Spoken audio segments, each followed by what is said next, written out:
My little brother is obsessed with marine life, and he always uses me as his guinea pig to test if they're poisonous. During the May Day holiday, we went to the beach, and he picked up a geographic cone snail. They say this species is also called a cigarette snail, because if it stings you, you won't even live long enough to finish a cigarette. Here, sis, your turn to try. I told him to stop joking around. He flung the cone snail at me without a second thought. In the end, I was paralyzed by the cone snail's venom and succumbed to it. With my last breath, I could still hear his voice, relieved. Thank God I wasn't the one doing the experiment, or I'd be the one dead. When I opened my eyes again, I was back on the day our family drove to the beach. The noisy chatter around me reminded me I had been reborn. Looking up, I saw my mom packing our luggage in the car for the May Day trip. Seeing the car packed full with luggage, my mom wasn't happy. The four of us are going away for 3 days and 2 nights, and there's just too much luggage. Silly girl, maybe you should just stay home. Actually, my luggage didn't take up much space in that huge suitcase, just a change of clothes and a swimsuit. My brother was the one with all the stuff. He brought a full set of diving equipment, everything from fins to masks and helmets is available, but my mom acted like she didn't see it. I nodded, said okay, and left with my luggage, but in my mind, I was calculating when I could finally stop. Just as expected, my brother spoke up. Mom, let my sister go. My mom didn't understand. That place is so far away and ridiculously expensive. One more person means extra costs. Why should your sister go? A girl doesn't need to broaden her horizons anyway. Just let her stay home and watch TV. But my brother disagreed. Mom, listen to me. I've looked into it. That area has cone snails. They're considered one of the ocean's top 10 killers. It said that just 1 milligram of their venom can kill a person. Mom, let my sister go. She can help me with the experiment later. Right. My heart sank. It was the exact same thing he'd said in my past life, and he'd tossed it out so casually, almost as a joke. It's as if my life meant absolutely nothing to him. The most terrifying part was that my mother actually agreed. Celia, just do as your brother says. Don't just stand there. Cooperate with his experiment when the time comes.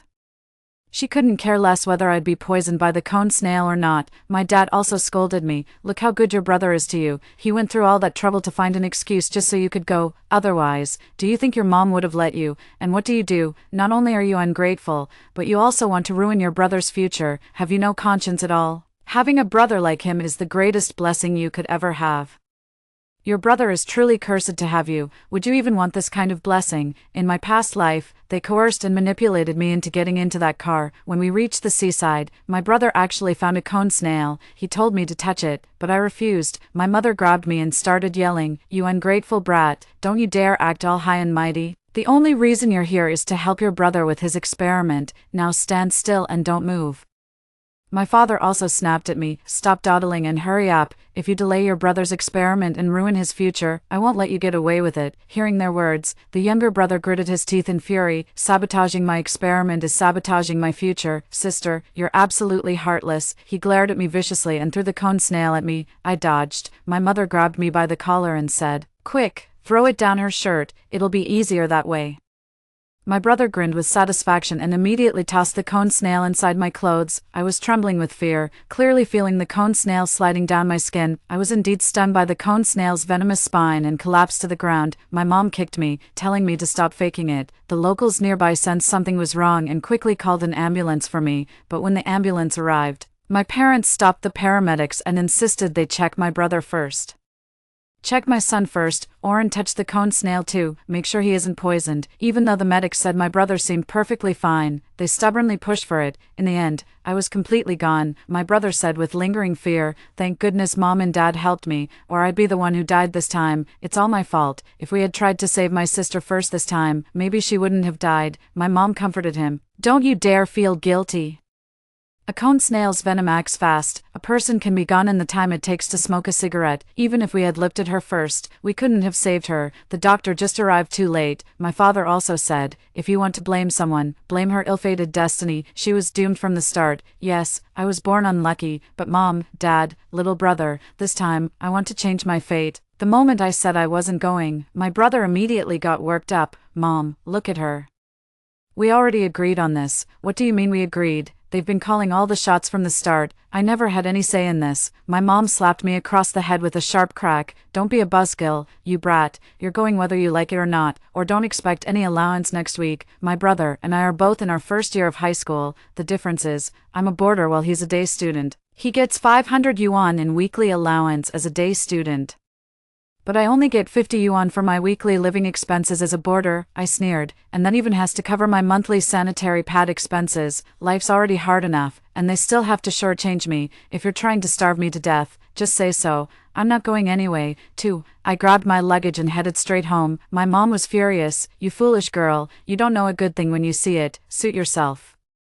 My dad kicked me from behind and scolded me for not knowing what's good for me. Only my younger brother got anxious. Mom, sis has to go. Who else is going to help me with the experiment? You guys, haha. I clearly heard two ambiguous, cold laughs. It's my parents. I could even see their faces trembling with fear. Mom, Dad, you knew how dangerous cone snails are, yet you let my brother do this anyway. Am I really your biological child? I actually asked this question before too. But all I got in return was a beating and a torrent of abuse. You useless girl, if it weren't for you, why would we have had to spend money to have a second child? It's all because you're such a disappointment. If you were a boy, none of this would have happened. You've drained every last penny from this family. So, I really am their child. It's just that I'm a girl, so I don't deserve their love. With red-rimmed eyes, I turned and walked away. My mother quickly grabbed me by the ear. You're going today whether you like it or not, even if I have to drag you there. Go ahead and tie me up then. I'll scream for help the first chance I get. It's not like I'll be the one embarrassed when the police show up anyway. My dad asked what it would take for me to agree to go. After questioning me for what felt like forever, I broke down in tears. I'm scared. Mom threatened to cut off my allowance for next week. My brother and I are both in 10th grade. Why does he get 500 yuan weekly allowance as a day student while I only get 50 yuan as a boarder? I'm their child too. This isn't fair. Dad immediately breathed a sigh of relief when he heard it was about money, promising he'd definitely give me my allowance next week. I wasn't buying it. I need it right now. Come on, kid, you don't trust your own dad. Of course I didn't. I'm 2 years older than my brother. I'm 18 this year, and he's 16. When I was just 7 years old, I begged my dad to enroll me in elementary school, but my dad said, Celia, you're a girl. Starting school too early isn't safe. You might get bullied. Wait until you're older, then you can go together. He's a boy. He can protect you. I ended up waiting for 2 whole years.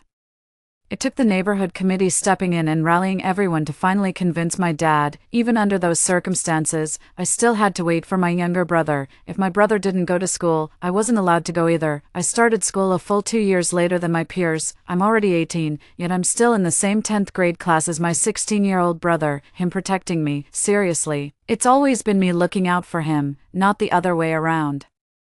I heard that same line when I was a kid, but I'm not a child anymore. I want the money right now. My mom finally gave in and slapped 50 bucks into my hand, but not enough. I need 500. Celia, you're crossing the line. My mother flushed crimson with anger. My father's face darkened too. My brother mocked me for being tacky and money grubbing, but what does that have to do with me? I just want some money to secure my future a bit more. After all, I'm definitely going to the seaside.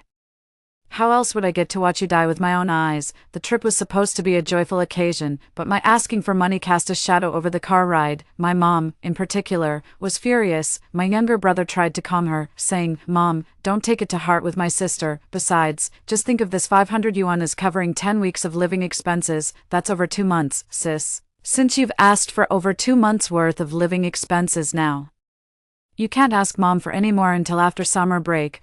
Summer vacation. You won't even live to see the summer break. Once you're gone, this entire house will be mine. It's only now that I feel a secret relief. At 18, I already have what it takes to live on my own. With my parents and younger brother gone, I'm their sole legal heir. Why would I worry about money? Half a day later, we finally reached the seaside. 3. My brother dashed ahead without looking back. Sis, you handle the gear, grab mine for me. I looked at my brother's gear, from the fins to the mask, and even the helmet. Once fully suited up, you're completely protected from head to toe. It should be enough to ward off cone snail attacks. I picked it up and held it against myself to see how it fit. Mom smacked me on the head. My mom was furious. What do you think you're doing? That's your brother's. My dad glared at me too. You took 500 bucks from your mom and still aren't satisfied. Now you're messing with your brother's stuff. You dare pull this while we're still alive. What do you do when we're gone? You'd just push your luck even more and bully him every day, wouldn't you? My brother shouted from across the room. Sis, if you dare touch my stuff, I'll end you. And me. I'd like to see you try. I lowered my head to hide the gloom in my eyes, and when I looked up again, they were already red with hurt. Dad just said he loved me. But the moment I touched my brother's gear, you both snapped at me. Am I even your child anymore? Sobs. My parents just seemed annoyed. Celia, you've never been like this before. Is she possessed or something? Yes, you fiend, a vengeful spirit from a past life, here to claim your souls. People were already pointing and whispering as I cried, some even pulling out their phones to record. My father couldn't take it anymore. His face dark with anger. Tell me, what will it take to satisfy you?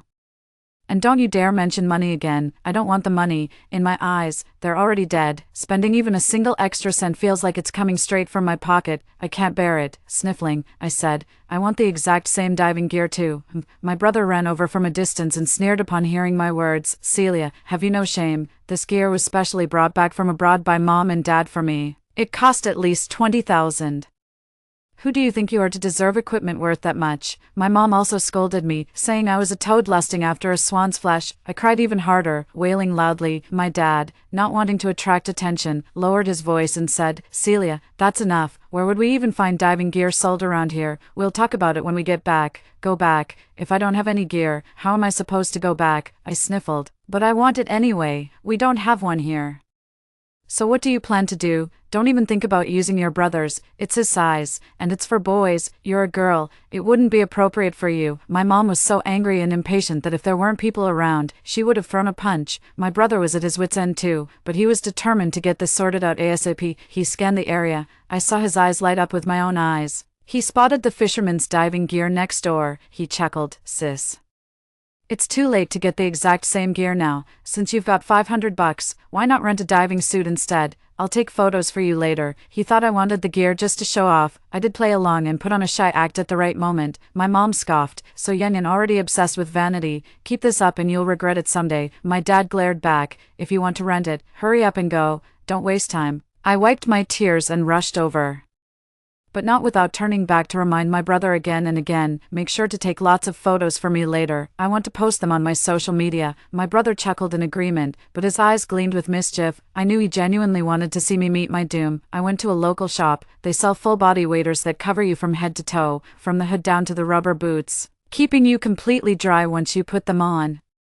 Including the hands, the rental cost is 50%. With a $200 deposit, I'll take 2 sets and layer them. You think that's a joke? Nobody understands the potency of cone snail venom better than I do. Their venomous harpoons can even penetrate rubber boots, and the toxicity is extremely potent. Experiments have shown that the venom from a single cone snail can be potent enough to incapacitate an entire dinner party. Moreover, since each cone snail's venom composition is unique, there is still no universal antidote for this toxin worldwide. After being stung by a cone snail, victims face 2 grim options: await inevitable death or rely solely on their metabolism to rapidly flush out the toxin, but whose metabolic rate could possibly outpace the rapid spread of cone snail venom. So, I'll rent 2 sets. 1 set just wouldn't cut it for me. 2 sets are the bare minimum, combined with the long sleeves and pants I'm wearing underneath. That should minimize the chances of anything happening. My head was protected, but what about my face? The owner was a friendly local grandpa, and he saw me renting 2 sets at once. He just laughed. He asked me why I rented 2 sets. I pouted and said nothing, but my eyes were welling up. Grandpa had already spotted Mom, Dad, and my little brother over there, all geared up. He sized up our outfits and pretty much figured it out. He probably thought I was the one being treated unfairly because I'm a girl. With a sigh, he ended up giving me a bucket, a pair of tongs, and a fishing net. I smiled shyly and said, Grandpa, could I borrow your sunglasses? I need sunglasses, and a face mask too. By the time I got into my waders, hauled the fishing net, and carried the bucket back, my parents and younger brother were stunned. Celia, take that off right now. What do you think you look like? Like a local fisher.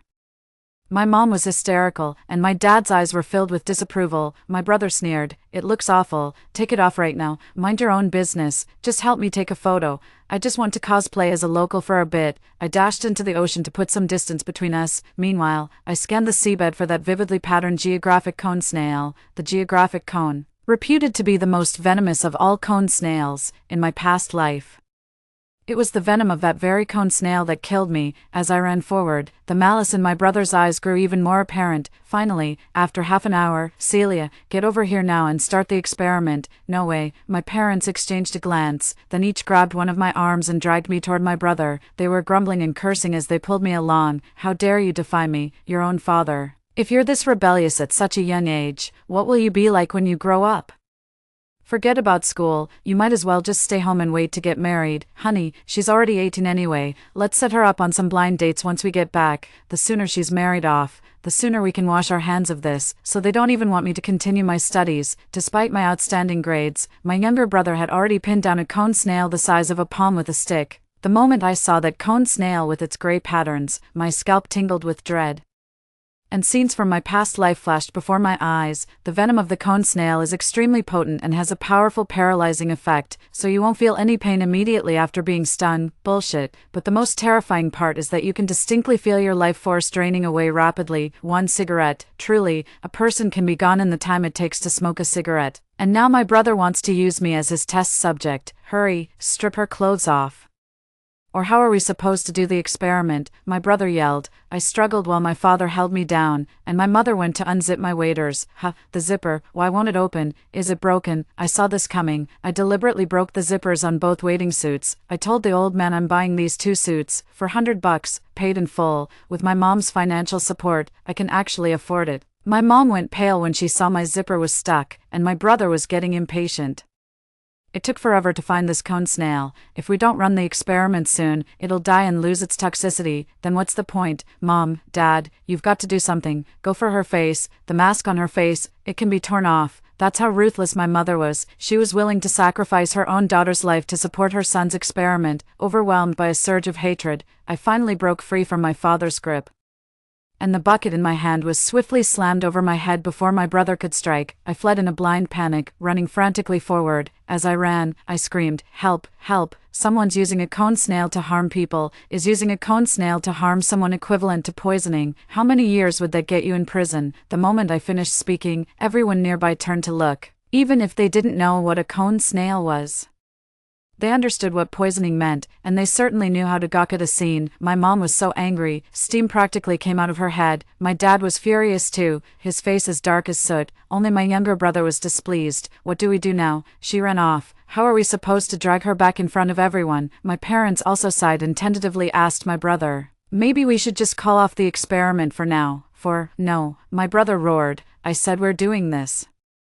And we're doing it. If my sister ran away, you, all of you, are going to help me with the experiment instead." From not too far away, I could clearly see my parents' faces darken even more. They were reluctant, but my brother wouldn't take no for an answer. In the end, it was my mom who spoke up first. "I can't do it. I'm scared. Maybe let your dad try." My dad wasn't keen either, but he said, all right. You women are all so timid. If you need a guinea pig, I'll be the guinea pig. It's just a bit of toxin. Can it be worse than a cobra's venom? I survived a cobra bite when I was young. I just chuckled. Cobras are impressive, but they're nothing compared to cone snails. Dad, I'm really looking forward to seeing what you've got. My brother finally cracked a smile seeing Dad play along. That's why we need you. Dad, look how scared Mom is. Would I ever put you in harm's way? Sure, this is a cone snail. But there are over 800 species of them, only a handful are highly venomous. And this one might not even be toxic. That's a relief. I always said my eldest son knows how to show respect. They were all having a wonderful time together. I saw with my own eyes my younger brother holding the cone snail's shell and pointing its siphon toward our father. Although cone snails possess potent venom, they generally do not attack humans, unless humans provoke them first. I could almost hear my brother dancing wildly at our father's graveside. Doesn't hurt at all, not a bit. I can't feel anything. My father touched the cone snail on purpose, feeling nothing. He even picked it up, held it in his hand, and squeezed its siphon with his fingers. Everyone says it's highly venomous, but I don't feel a thing. Is this thing all bark and no bite? 2 of the 3 people breathed a sigh of relief, but my younger brother still seemed to be scrutinizing our father intently. Soon after, thud, 5, without any warning, my father collapsed to the ground. "Honey," my mom panicked, rushing forward with tears welling in her eyes, her face a mask of flustered anxiety. Meanwhile, my brother let out an almost imperceptible smirk. Had I not been watching closely, I might have missed the faint glint of amusement in his eyes. Despite wearing 3 layers of clothing in the sweltering summer heat, a cold sweat still broke out across my back. If he could do this to the father and brother who always doted on him, he'd probably laugh even harder at me, a sister who means nothing to him. In my past life, he was the one who orchestrated my death, and in this life, he became the executioner who killed our father. I broke down in tears and stumbled away. I crept over to my younger brother and secretly revealed something from my palm, completely unnoticed by anyone. A cone snail. Yes, I had found the second cone snail. It was the second one my brother had discovered in my previous life. After I had passed away, slap, he took this one home. The intention is unclear, but I'm sure it's nothing good. To make sure the cone snail would sting my brother, I stubbornly pressed it against his ankle again in the chaos, then bury it deep in the sand. My brother was happy at first, but my sudden shout made everyone turn to look. He panicked and ignored the discomfort in his foot. My mother was still on the ground crying, calling for my father, but the next moment, thump, my brother collapsed. Oren, wake up, please be okay. With two people collapsing to the ground one after another, my mom was completely terrified. It's the May Day holiday, so the beach was already crowded. After two more people fell in the same spot, a crowd had already gathered around. That local guy from before showed up again. Could they have been bitten by a sea snail? I told you, it's fine to pick up shells on the shore, but don't touch any sea snails you don't recognize. Even we locals wouldn't handle them barehanded. What were you tourists thinking, messing with something so dangerous? Hurry up, what are you standing around for? Call an ambulance, call an ambulance. It's too late for that now. Whether it was the cone snail that attacked Dad or the one that attacked my brother, both were the most venomous type of cone snail, the geographic cone. In our past life, my brother was right. The geographic cone also has another name, the cigar snail. In other words, when attacked, just happily enjoy the last cigarette of your life. In just a few minutes, even an ambulance with wings couldn't get here in time. Besides, it's the May Day holiday now, and there's traffic everywhere. Even in a past life, the ambulance took an hour to arrive. What chance do Dad and my brother have of waiting for it to come quickly now? Please save my dad and my brother. They're barely breathing. I was crying my heart out by the time the doctors arrived. My mom was just sitting there on the floor in a daze, mumbling over and over, how could this happen? How could this happen? She never came to terms with the deaths of my father and brother. When someone finally called for the bodies to be handled, she completely broke down. In a rage, she started kicking and hitting me. It's all your fault, you cursed jinx. If it weren't for you, your father and brother would still be alive. You're the one who should die. Drop dead, you little bitch. If it weren't for you wearing that hideous outfit, your father and brother wouldn't have died. You should have died in their place. Ignoring everyone's attempts to stop her, she threw punches and kicks, all landing on me. Tears streamed down my face, but inside I was laughing maniacally. Oh mother, in the end you'll have to pay for your willfulness. Sure enough, just moments ago, everyone was discussing how Dad and my brother died, but at this moment, because of the mother's outburst, everyone had begun to piece things together. What does this mean? Could this be a premeditated murder? It couldn't be that this little girl did it, could she? How heartless. No. Finally, someone stepped forward and presented a video. Look, this little girl was just screaming for help, saying someone was using cone snails to kill people. The direction she was calling from is directly opposite these three individuals, so I'm going to venture a guess. Could these three have been planning to use this girl for some kind of experiment? That's right, I caught it on camera too. These two adults were grabbing the girl from both sides and even tried to strip her clothes off. Somehow, she managed to break free in the end. The local grandpa who rents out equipment also showed up. No wonder that little girl rented my gear. At first I thought this family favored boys over girls and didn't care about her. Everyone else had full equipment while she had nothing. Now it makes sense. She rented the gear to protect herself from their attempt on her life. Someone else brought up that scene when I first arrived at the beach and caused a commotion. All the pieces fit together, so this was indeed a premeditated murder. Except the target of this murder attempt was me in the flesh. They had shot their bolt and ended up losing more than they gained. Since it was the holidays and crowded, word spread like wildfire, and the cops showed up in no time. Both my mom and I were taken away in a police car. It's just that I'm an innocent, helpless little soul, while Mom is the suspect. At the police station, my deranged mother kept making baseless accusations, calling me the jinx and saying I was the one who should have died. The police officers, both men and women, pieced together the clues they'd gathered and once again felt sympathy for me. Mom was held for 48 hours for questioning. When the time was up, she finally emerged, and I got the full story straight from the officer's mouth. Your mother, your family, the officer sighed, still struggling to believe that such deeply rooted son preference could still exist in this day and age, sacrificing the daughter's life to further the son's research. And to him, the son's research was nothing but a joke. That experiment was pure nonsense. It was less of an experiment and more of child's play, except the cost of this game was the girl's life. How could such parents even exist in this world, right? How is that even possible? In the end, the police officer patted me on the shoulder and comforted me, saying, "Young lady, I've looked into your records, you're already 18 and legally an adult, you're doing great in school too, just hang in there for a couple more years, and I'm sure you'll be able to leave this household for good. Stay strong, kid. Every tear I've shed since my rebirth was part of an act, but at this moment, I couldn't hold back my breakdown and wept uncontrollably, across lifetimes. I've finally received the first warmth that truly belongs to me. I must leave this home, of course I must. But before that, Mother, it's time for you to receive the gift fate has in store for you. That wouldn't be fair, would it? 6. Mom came home and went crazy, constantly blaming me. I didn't cry, but showed Mom my brother's phone. Everyone says you're the murderer. Mom, did you really kill Dad and my brother? Even though the police have debunked the rumors, people online are still calling the mother a murderer. Some even dox the mother. That's the woman. She's so biased against girls. Her daughter only started 10th grade at 18, supposedly to wait for her 16-year-old brother, but truth be told, if it weren't for compulsory education laws, she wouldn't have sent her daughter to school at all. Her daughter has always been a top student. She even aced the high school entrance exam as the county's top scorer. Rumor has it the family tried to pressure her into dropping out right after the exam. If the school hadn't repeatedly sent people to persuade them, she'd probably be working in a factory down south by now. Such a pitiful young girl. Yes, it's tragic, but this isn't even the worst of it, but I've grown accustomed to it by now. I quickly forwarded the online videos to my mom, labeling each one with the tag executioner. No, it's not me. I didn't do it. The police already confirmed I had nothing to do with this. My mom lost her mind, completely hysterical. I held my mother and cried, Mom, nobody believes us. The online trolls are terrifying. They've dug up our family's information and are threatening revenge. I don't want them to dox you to death. Mom, please, think of something. Go live online to clear your name. I believe you're innocent. If you just explain everything to everyone, they'll have to believe you. Yes, live streaming. In my past life, there were also a few live streams like this after I died. I had just passed away, and for some reason my soul hadn't dissipated yet.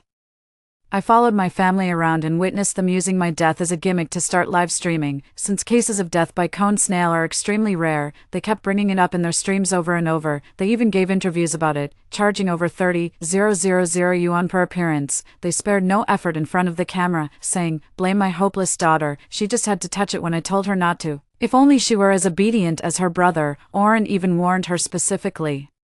And yet, their well-timed pauses left the audience with endless room for imagination, and I became the very definition of you've made your bed, now lie in it. Riding this wave of scrutiny, netizens even dug up my school information, starting high school at 18. Is this person mentally unstable? No wonder they dared to handle a cone snail barehanded. Ignorance truly is bliss. They profited from my suffering to buy cars and houses.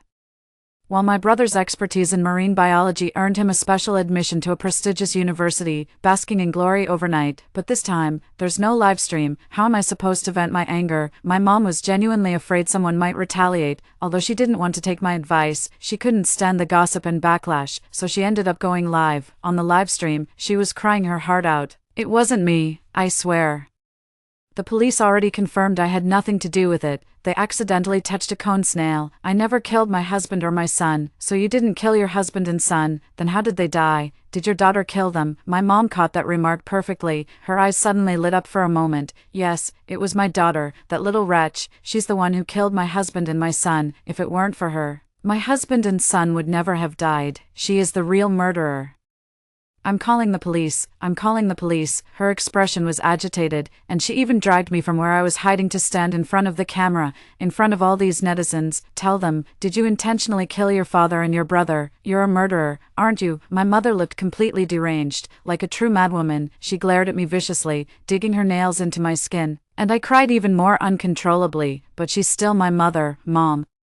Please snap out of it. The police already said this has nothing to do with you. Let's just put this behind us and move on with our lives. The more upset I got, the more agitated my mother became. Say it now, you murderer. She kept shoving me, hitting me, forcing me to confess. Her movements were too abrupt, and suddenly, the vase beside her shattered, and a document fell out. I picked it up. Major injury, Mom. 7. My expression was one of utter shock.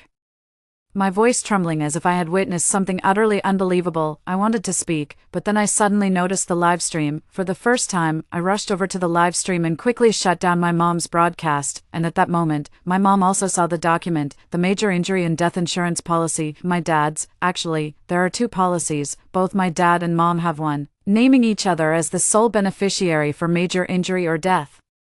I actually found out about this in my past life, while I was in spirit form, but back then, the document wasn't valid. No, though, my dear mother, if you had just confessed and stayed quietly in jail, maybe I wouldn't have to do this, but you had to stay so clear-headed, didn't you? I'm going to make sure everyone believes my mother is a murderer, even if I can't prove it. I'll make the whole thing murky. I'll use everyone online to label my mother as a killer. The police denying the rumors is one thing, but what about this insurance policy signed in my mother's name? The storm outside is only going to get worse. Oh Mom, I really wish you could experience the full force of this raging storm. Mom didn't want to withdraw that money at first, but I told her I had a dream about my younger brother. He's short on money over there. The statement is half true and half false. Indeed, after being reborn, I rarely dreamed. But I recently had an unexpected dream of my past life, so it turns out that the second cone snail my brother brought home was ultimately used on our mother. It was a gloomy, rainy day. Driven by his desperate need for money, he ultimately chose to target my mother and took action, but I suppose my mom must be taking it all in stride, just like how she went to withdraw the money the moment she heard the news. Meanwhile, the online gossip is getting more and more intense, even if there was no direct evidence before to prove she's a murderer. Now with this insurance policy, oh my God, could she actually have had murderous intentions toward her husband? I strongly suggest reopening this case for further investigation. There's a real chance this woman is hiding something malicious. The online rumors are getting worse, and the police did reinvestigate the matter.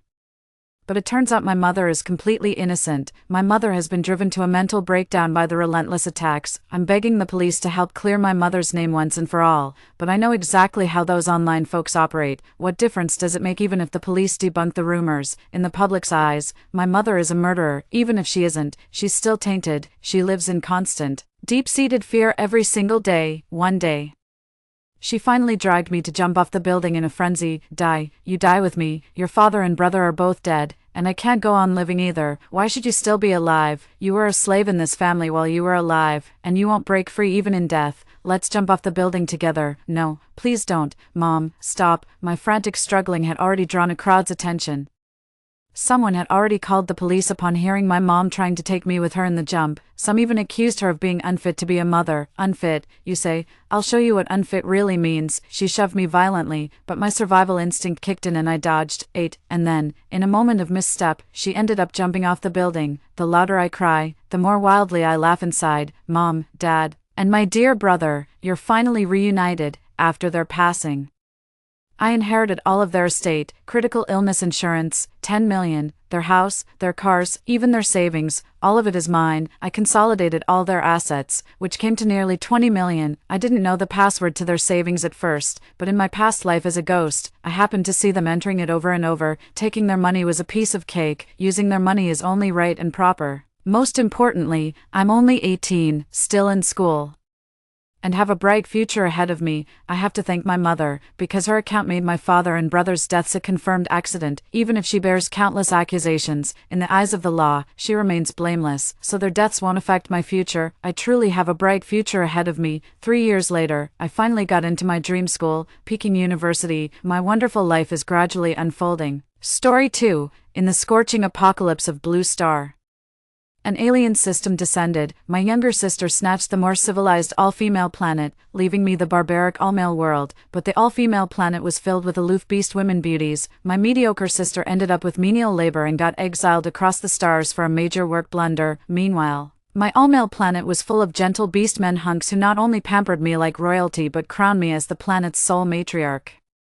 As my sister perished tragically from cosmic radiation, I happened to be escorted by handsome orc warriors to the galactic core for my imperial coronation. In this reincarnated life, my ecstatic sister chose the all-male planetary system, anticipating my exile and death on the all-female world. Little did she know the male orcs of that world were born monsters, their courtship of females merely a prelude to final moments of sadistic slaughter. I'm picking the all-male system. Buy me more frilly dresses, designer bags, shoes and makeup. This time it's my turn to be the pampered princess. The shrill voice of my sister Vian rang in my ears, and I knew she had been reborn too. Now that Blue Star has descended into a scorching apocalypse and become uninhabitable, my sister and I unexpectedly obtained 2 alien orc systems, one male and one female, my parents side beside us. We've heard the all-male planet is full of savage male orcs, uncivilized, brutal creatures.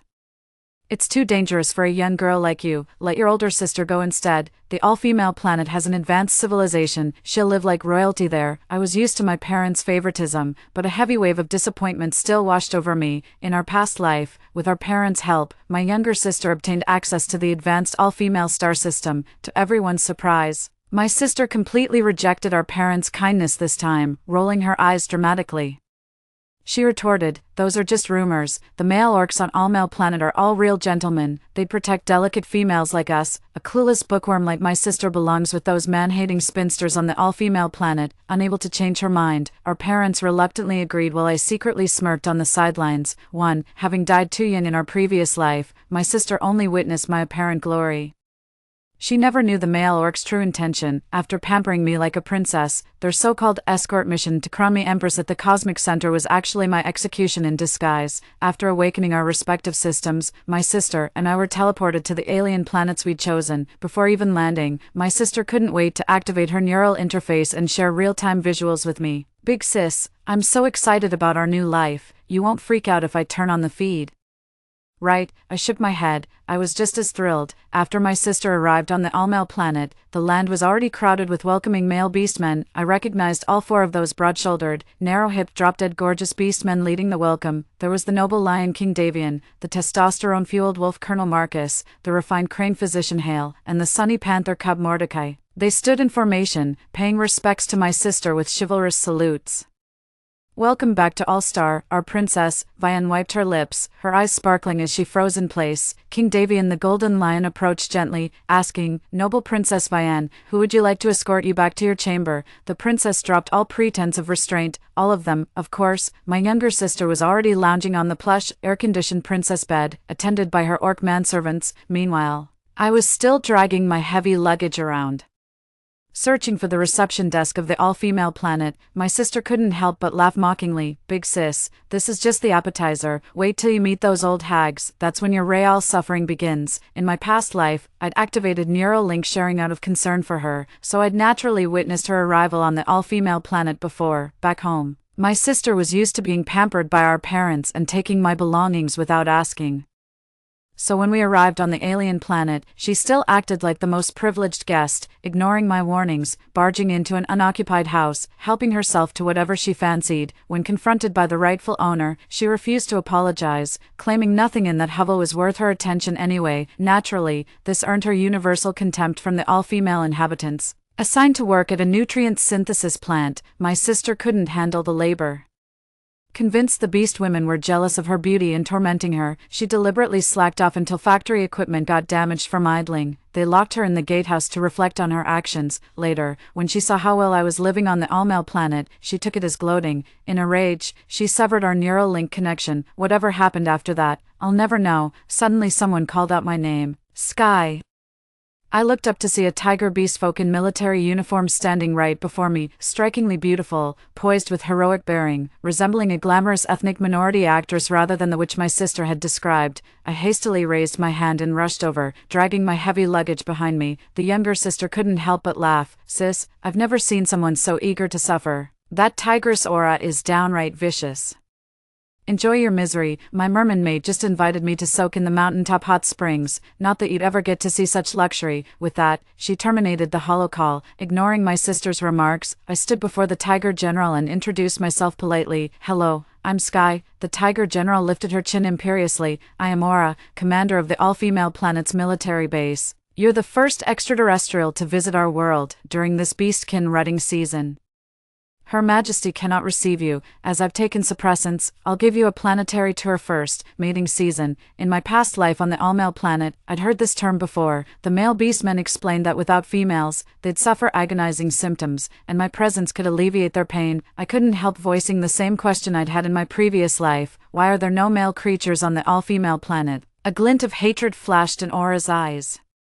Male beastmen have defective genes. Sharing space with them causes mutual psychological torment, which is why we segregated into all-male and all-female planets. Riding a hovercar with Aura, I toured the military base, residential zones, and nutrient synthesis facilities of the all-female planet at lightning speed. This truly lives up to being one of the most advanced civilizations. Its development has far surpassed Earth's. Aura then showed me the parthenogenesis incubation pods where females can reproduce offspring independently, no males required, on our all-female planet. As long as you work hard, you'll enjoy the same benefits as native residents, but since you're new, you'll have to start with the lowest tier job. I'm sending you to the nutrient supplement factory now. Just as I reached the factory entrance, my sister called me on the holocom again. There she was, sipping nutrient supplements while a male bear beastman massaged her muscles. Sister, already exiled to the factory, I told you those female beast women were just jealous of how delicate and lovely we humans are. You'll meet that witch Nessa soon, won't you? Huh. Good thing I'm clever. Every male beastman around me adores me. How does it feel to be universally disliked? Sis, can't wait to see you get banished someday. The moment my sister ended the holo call, Nessa the frosty white bear, our factory supervisor, stood before me. Outworlders start as nutrient-paste laborers. That's the rule. Today's the peak of the beastkin's mating cycle, so you'll handle the colony's supper rations. Nessa dismissed the other workers, leaving me alone in the prep room to manufacture the nutrient paste. Staring at the warehouse full of fresh ingredients, a bold plan formed in my mind, drawing from 2 lifetimes worth of experience. At dinner time, with the nutrient factory's machines still idle, Nessa came to check on my progress. She took one look and gasped, "Sky, you've really messed up this time." I came out carrying a plate of scrambled eggs with tomatoes and another of spicy and sour shredded potatoes. Nessa frowned. "You actually mixed our nutrient extraction ingredients directly together. This glippy, chaotic mess, is it even edible?" Too. I nodded. "Absolutely. This is authentic Blue Planet cuisine." Gritting through the psychic backlash, Nessa said, "My mistake. We need Aura to release military-grade antidotes immediately. As for your mess, I'll take the blame. The Firefox Queen will undoubtedly rage over this." I never realized Nessa wasn't just beautiful, but also incredibly kind. I offered the plate to Nessa, urging her to take a bite. Nessa shook her head, but a peculiar aroma wafted into her nostrils. Almost against her will, her lips parted involuntarily, with renewed vigor. Nessa escorted me and my culinary creation into the royal palace. Queen Phyllis, the most powerful Firefox sovereign, lay bedridden in frail exhaustion from severe psychic backlash, awaiting nourishment. Nessa presented the dish with a flourish. "Your Majesty, this is Terra's cuisine prepared by our newcomer Sky. Do taste it." I've sampled it myself, though visibly hesitant. Queen Phyllis closed her eyes in trust of Nessa's judgment and took the first bite. The crowd watched the Queen's reaction nervously when her eyes suddenly widened, locking onto me with an intense stare. A nearby guard shouted, "Something's wrong, seize Sky immediately and summon the royal physician." As guards restrained me, the Queen urgently intervened. "No, there's absolutely no issue. The only problem is how unbelievably delicious this is. I've never tasted anything so extraordinary. Sky, is this what Earth cuisine tastes like? These flavors are divine." And most miraculously, my headache vanished. "I feel revitalized. You must become our planetary culinary advisor and share these dishes across our world." The others sampled the food curiously, each reacting with similar astonishment. Blue Planet cuisine actually has mental soothing properties. Our people will never have to endure suffering again. In my past life, I discovered that prolonged use of beastman inhibitors also had side effects. While their diets primarily relied on nutrient solutions, once when I secretly cooked for myself, a young male lion in his rutting phase accidentally ate it and miraculously recovered from his condition. The Queen personally bestowed upon me the title of first-class baroness, tasked with preparing cuisine for all feminist talents. Hordes of orcs waited outside the nutrient factory, eagerly anticipating each dish I prepared, while flipping the wok. My long-lost sister suddenly tossed me a link out of the blue.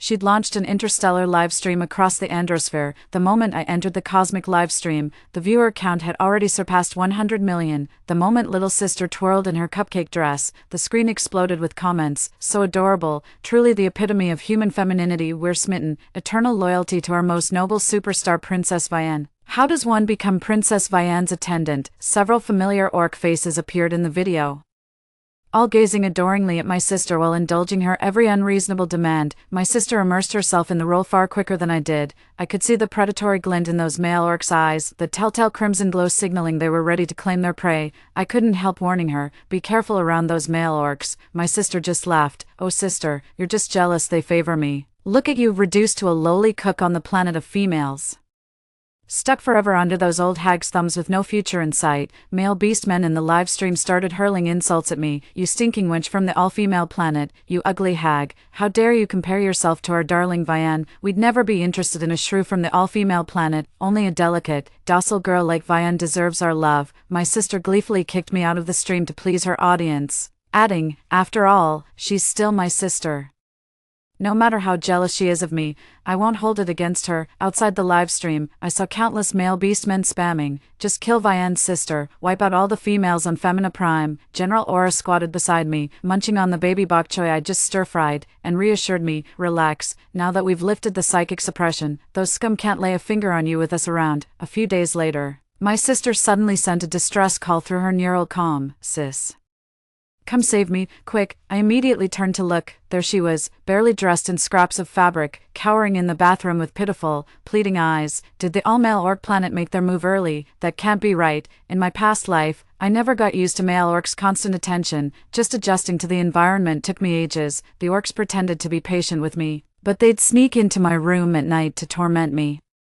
Only on my deathbed did I learn the horrifying truth. Male beastmen, twisted by psychic torment, had grown insatiable. They'd collectively descend into obsessive worship of females, letting them reach peak ecstasy before slaughter. The potent cocktail of despair, terror, and betrayal hormones secreted by the females served as their ultimate sedative. Seeing this, I immediately contacted Aura to devise a rescue plan for my sister. Suddenly 2 male beastmen flanked my sister, forcibly dragging her into frame. Cut. Princess Vianne's performance was stellar. Look how thoroughly she's fooled that idiot from all-female planet. My little sister stuck out her tongue playfully and apologized. "Sis, this is just a scene I'm rehearsing. I'm going to become the greatest star in the universe. All my beast husbands support me. They think I'm absolutely perfect. That's why I used you as my test audience. Even someone who dislikes me as much as you were moved.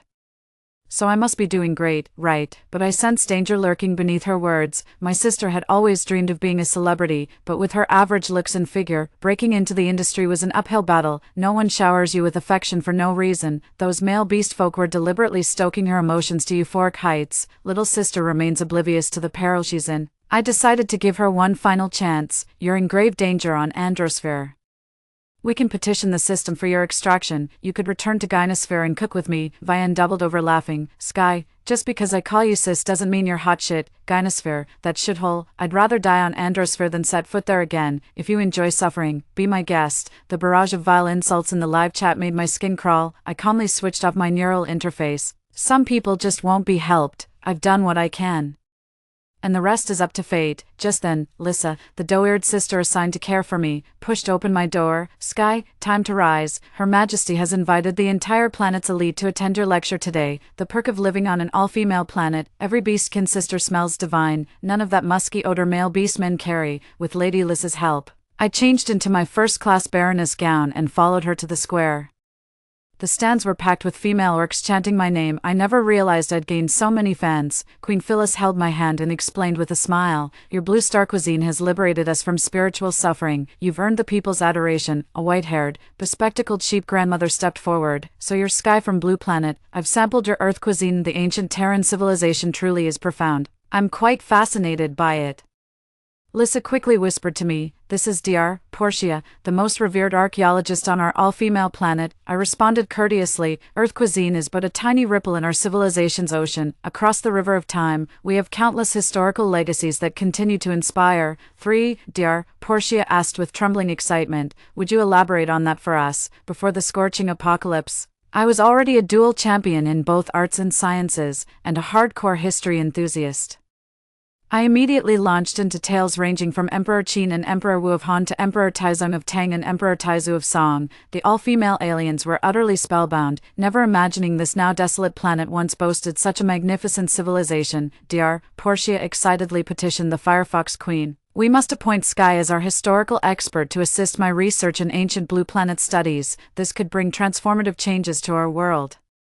Nessa quickly interjected, "Sky's already committed to culinary duties, she simply doesn't have bandwidth for this." Sensing the brewing argument between them, Queen Phyllis proposed a solution. "Why not have Sky teach online courses? Every star system is promoting their own celebrities these days. Sky is our all-female planet's shining star." That same day, my account followers surpassed 80 billion. That evening, my sister had a sudden inspiration to do a live PK battle with me, and her eyes nearly popped out when she saw my follower count. "Impossible, this has to be fake. I'm this famous and only have 8 billion followers. How could you surpass me? You must have bought bots." I shrugged indifferently. "Think what you want. If you're scared to lose, just file for forfeiture with the Cosmic Net Bureau, otherwise."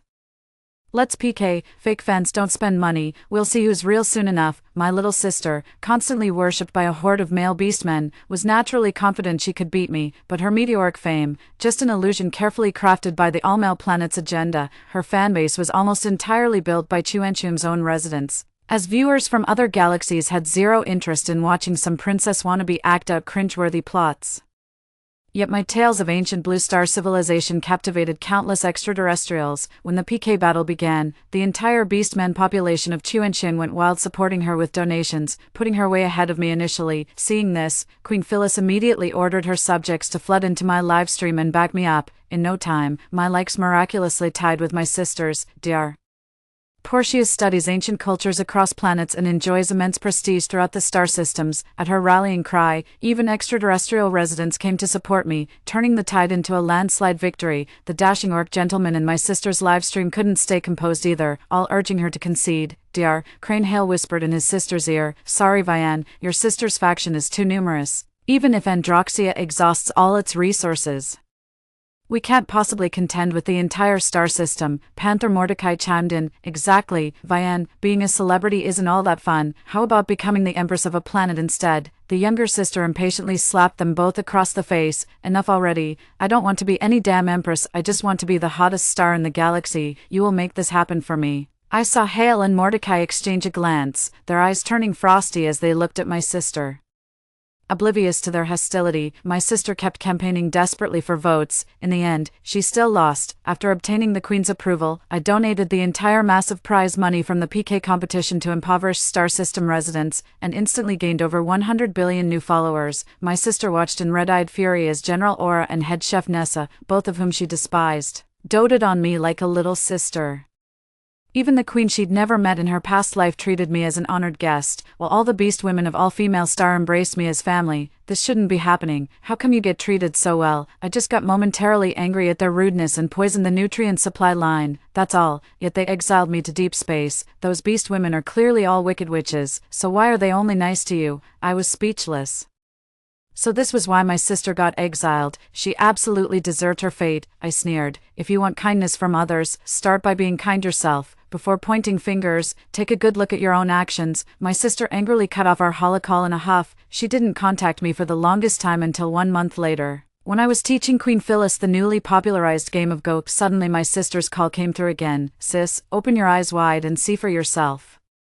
I've surpassed your follower count now, 150 billion fans. I'm officially the universe's hottest superstar." Queen Phyllis glanced over curiously. The all-male planet actually bought her that many fake followers. That's completely unprofitable. They must really dote on your sister. I was the only one who noticed. All the male beastmen quietly accompanying my sister had their eyes turned deep violet. That could only mean one thing: dinner time was coming.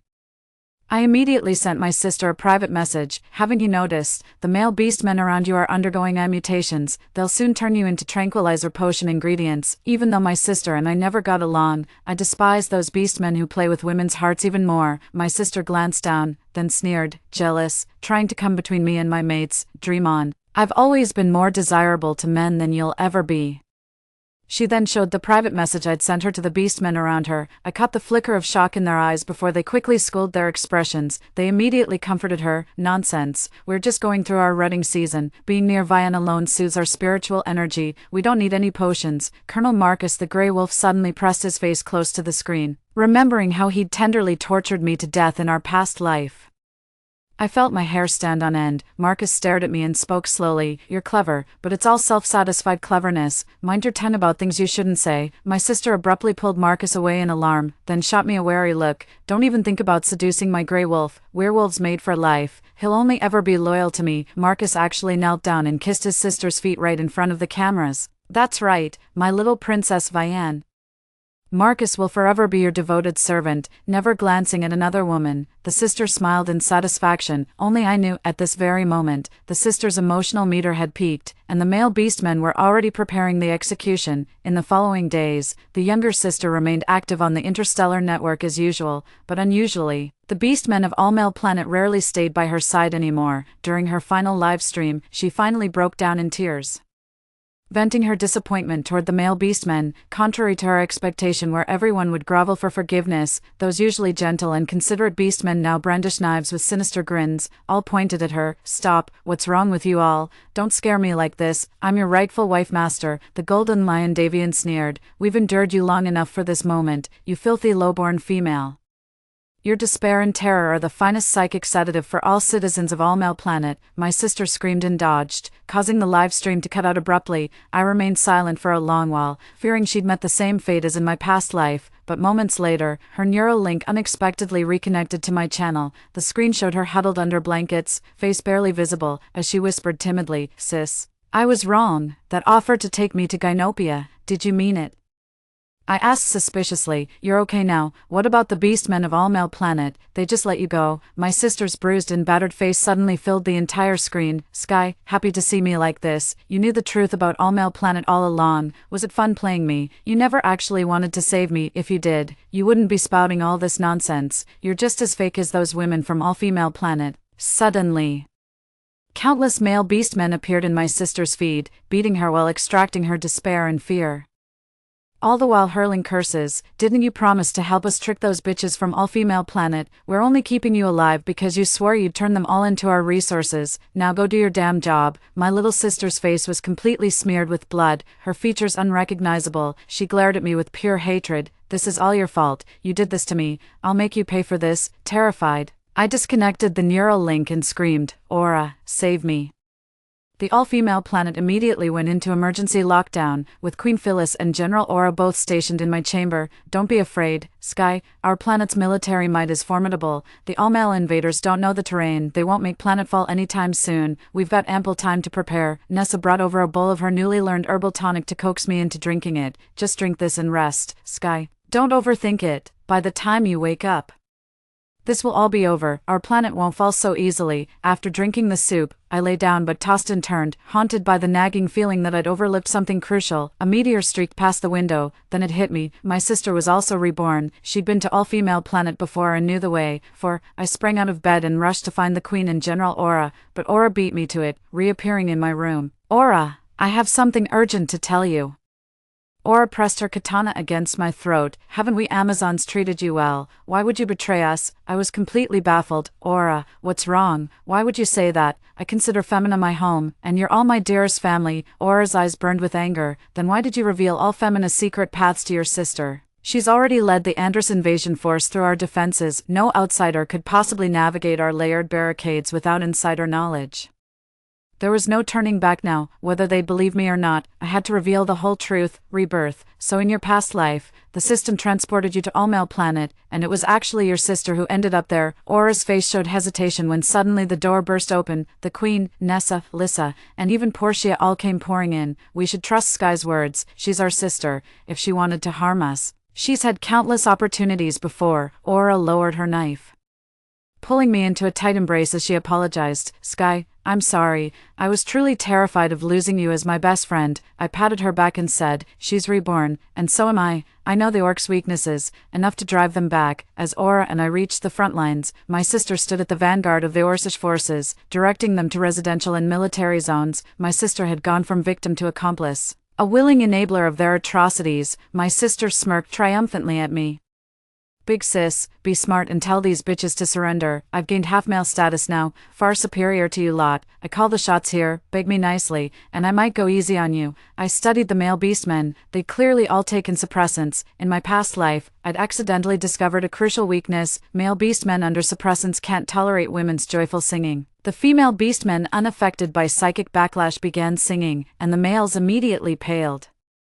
The male beastmen suffered amplified psychic attacks on the all-female planet, fleeing in disarray amidst agonized howls. Even my sister, with her masculine psyche, seemed affected, wailing alongside the beastmen as they fled. Before we could celebrate our victory, frontline soldiers reported Vian leading the all-male planet's forces toward Blue Star, with Blue Star already ravaged by extreme heat and few survivors remaining. What could they possibly want there?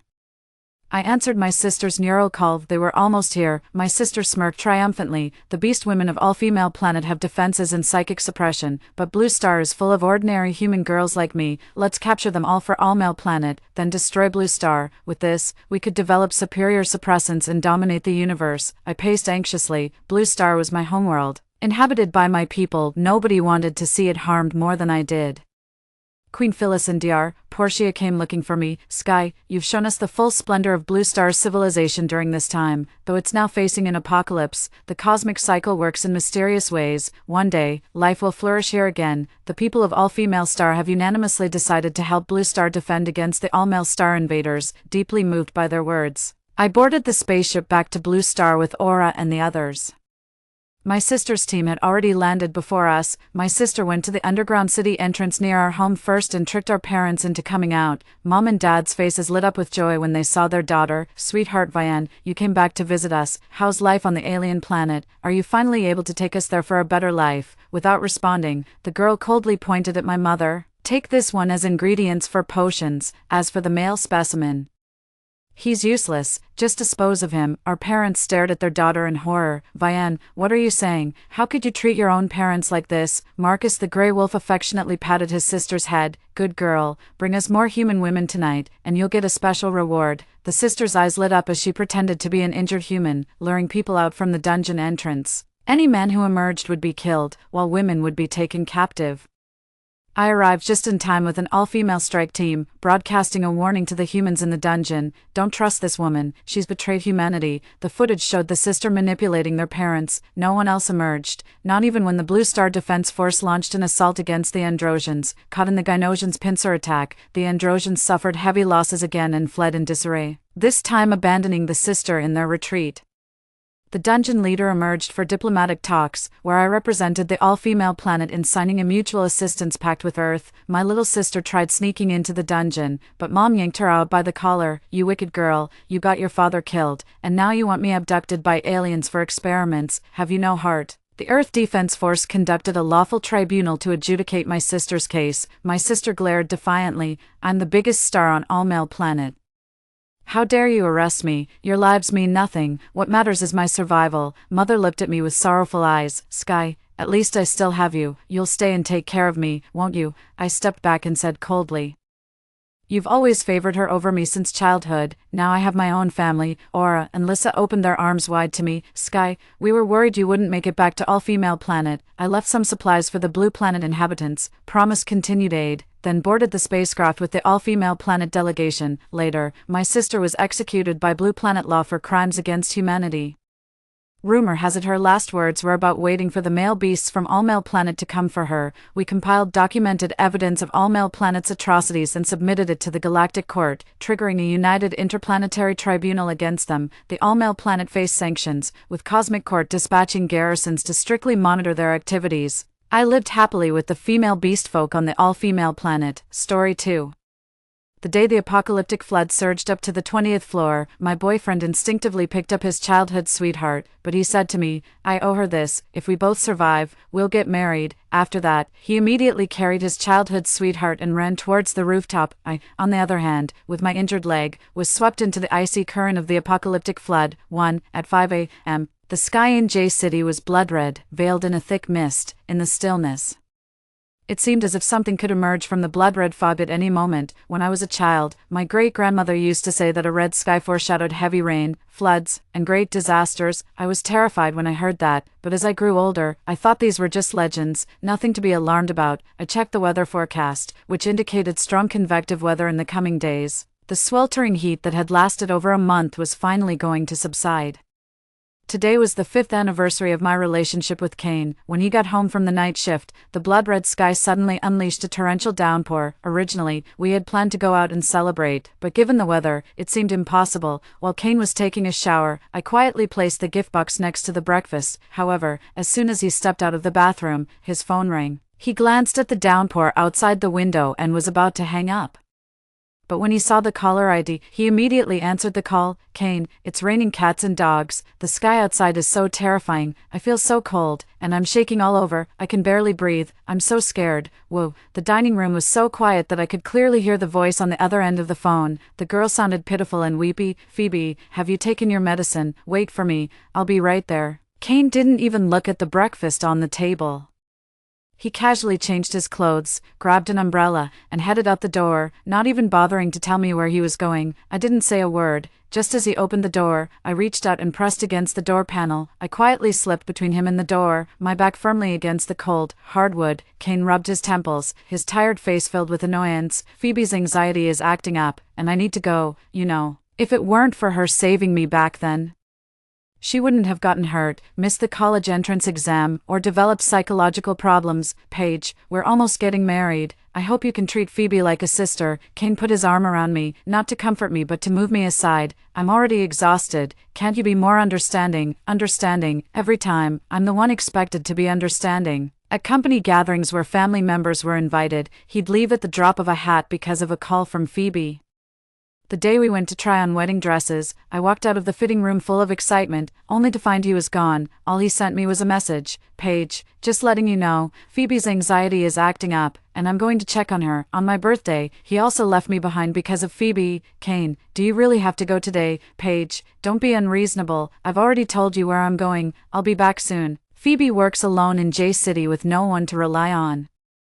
How can I just ignore her? After saying this, Kane forcefully pulled my hand away and left without looking back. 2. I've seen Kane's back countless times. When we started dating 5 years ago, he seemed to shine brightly, but the moment he walked out today, that light suddenly dimmed. The rain showed no signs of stopping. Instead, it grew even heavier. I opened the gift box on the table. Inside was a key to a new apartment, because we didn't have a place of our own.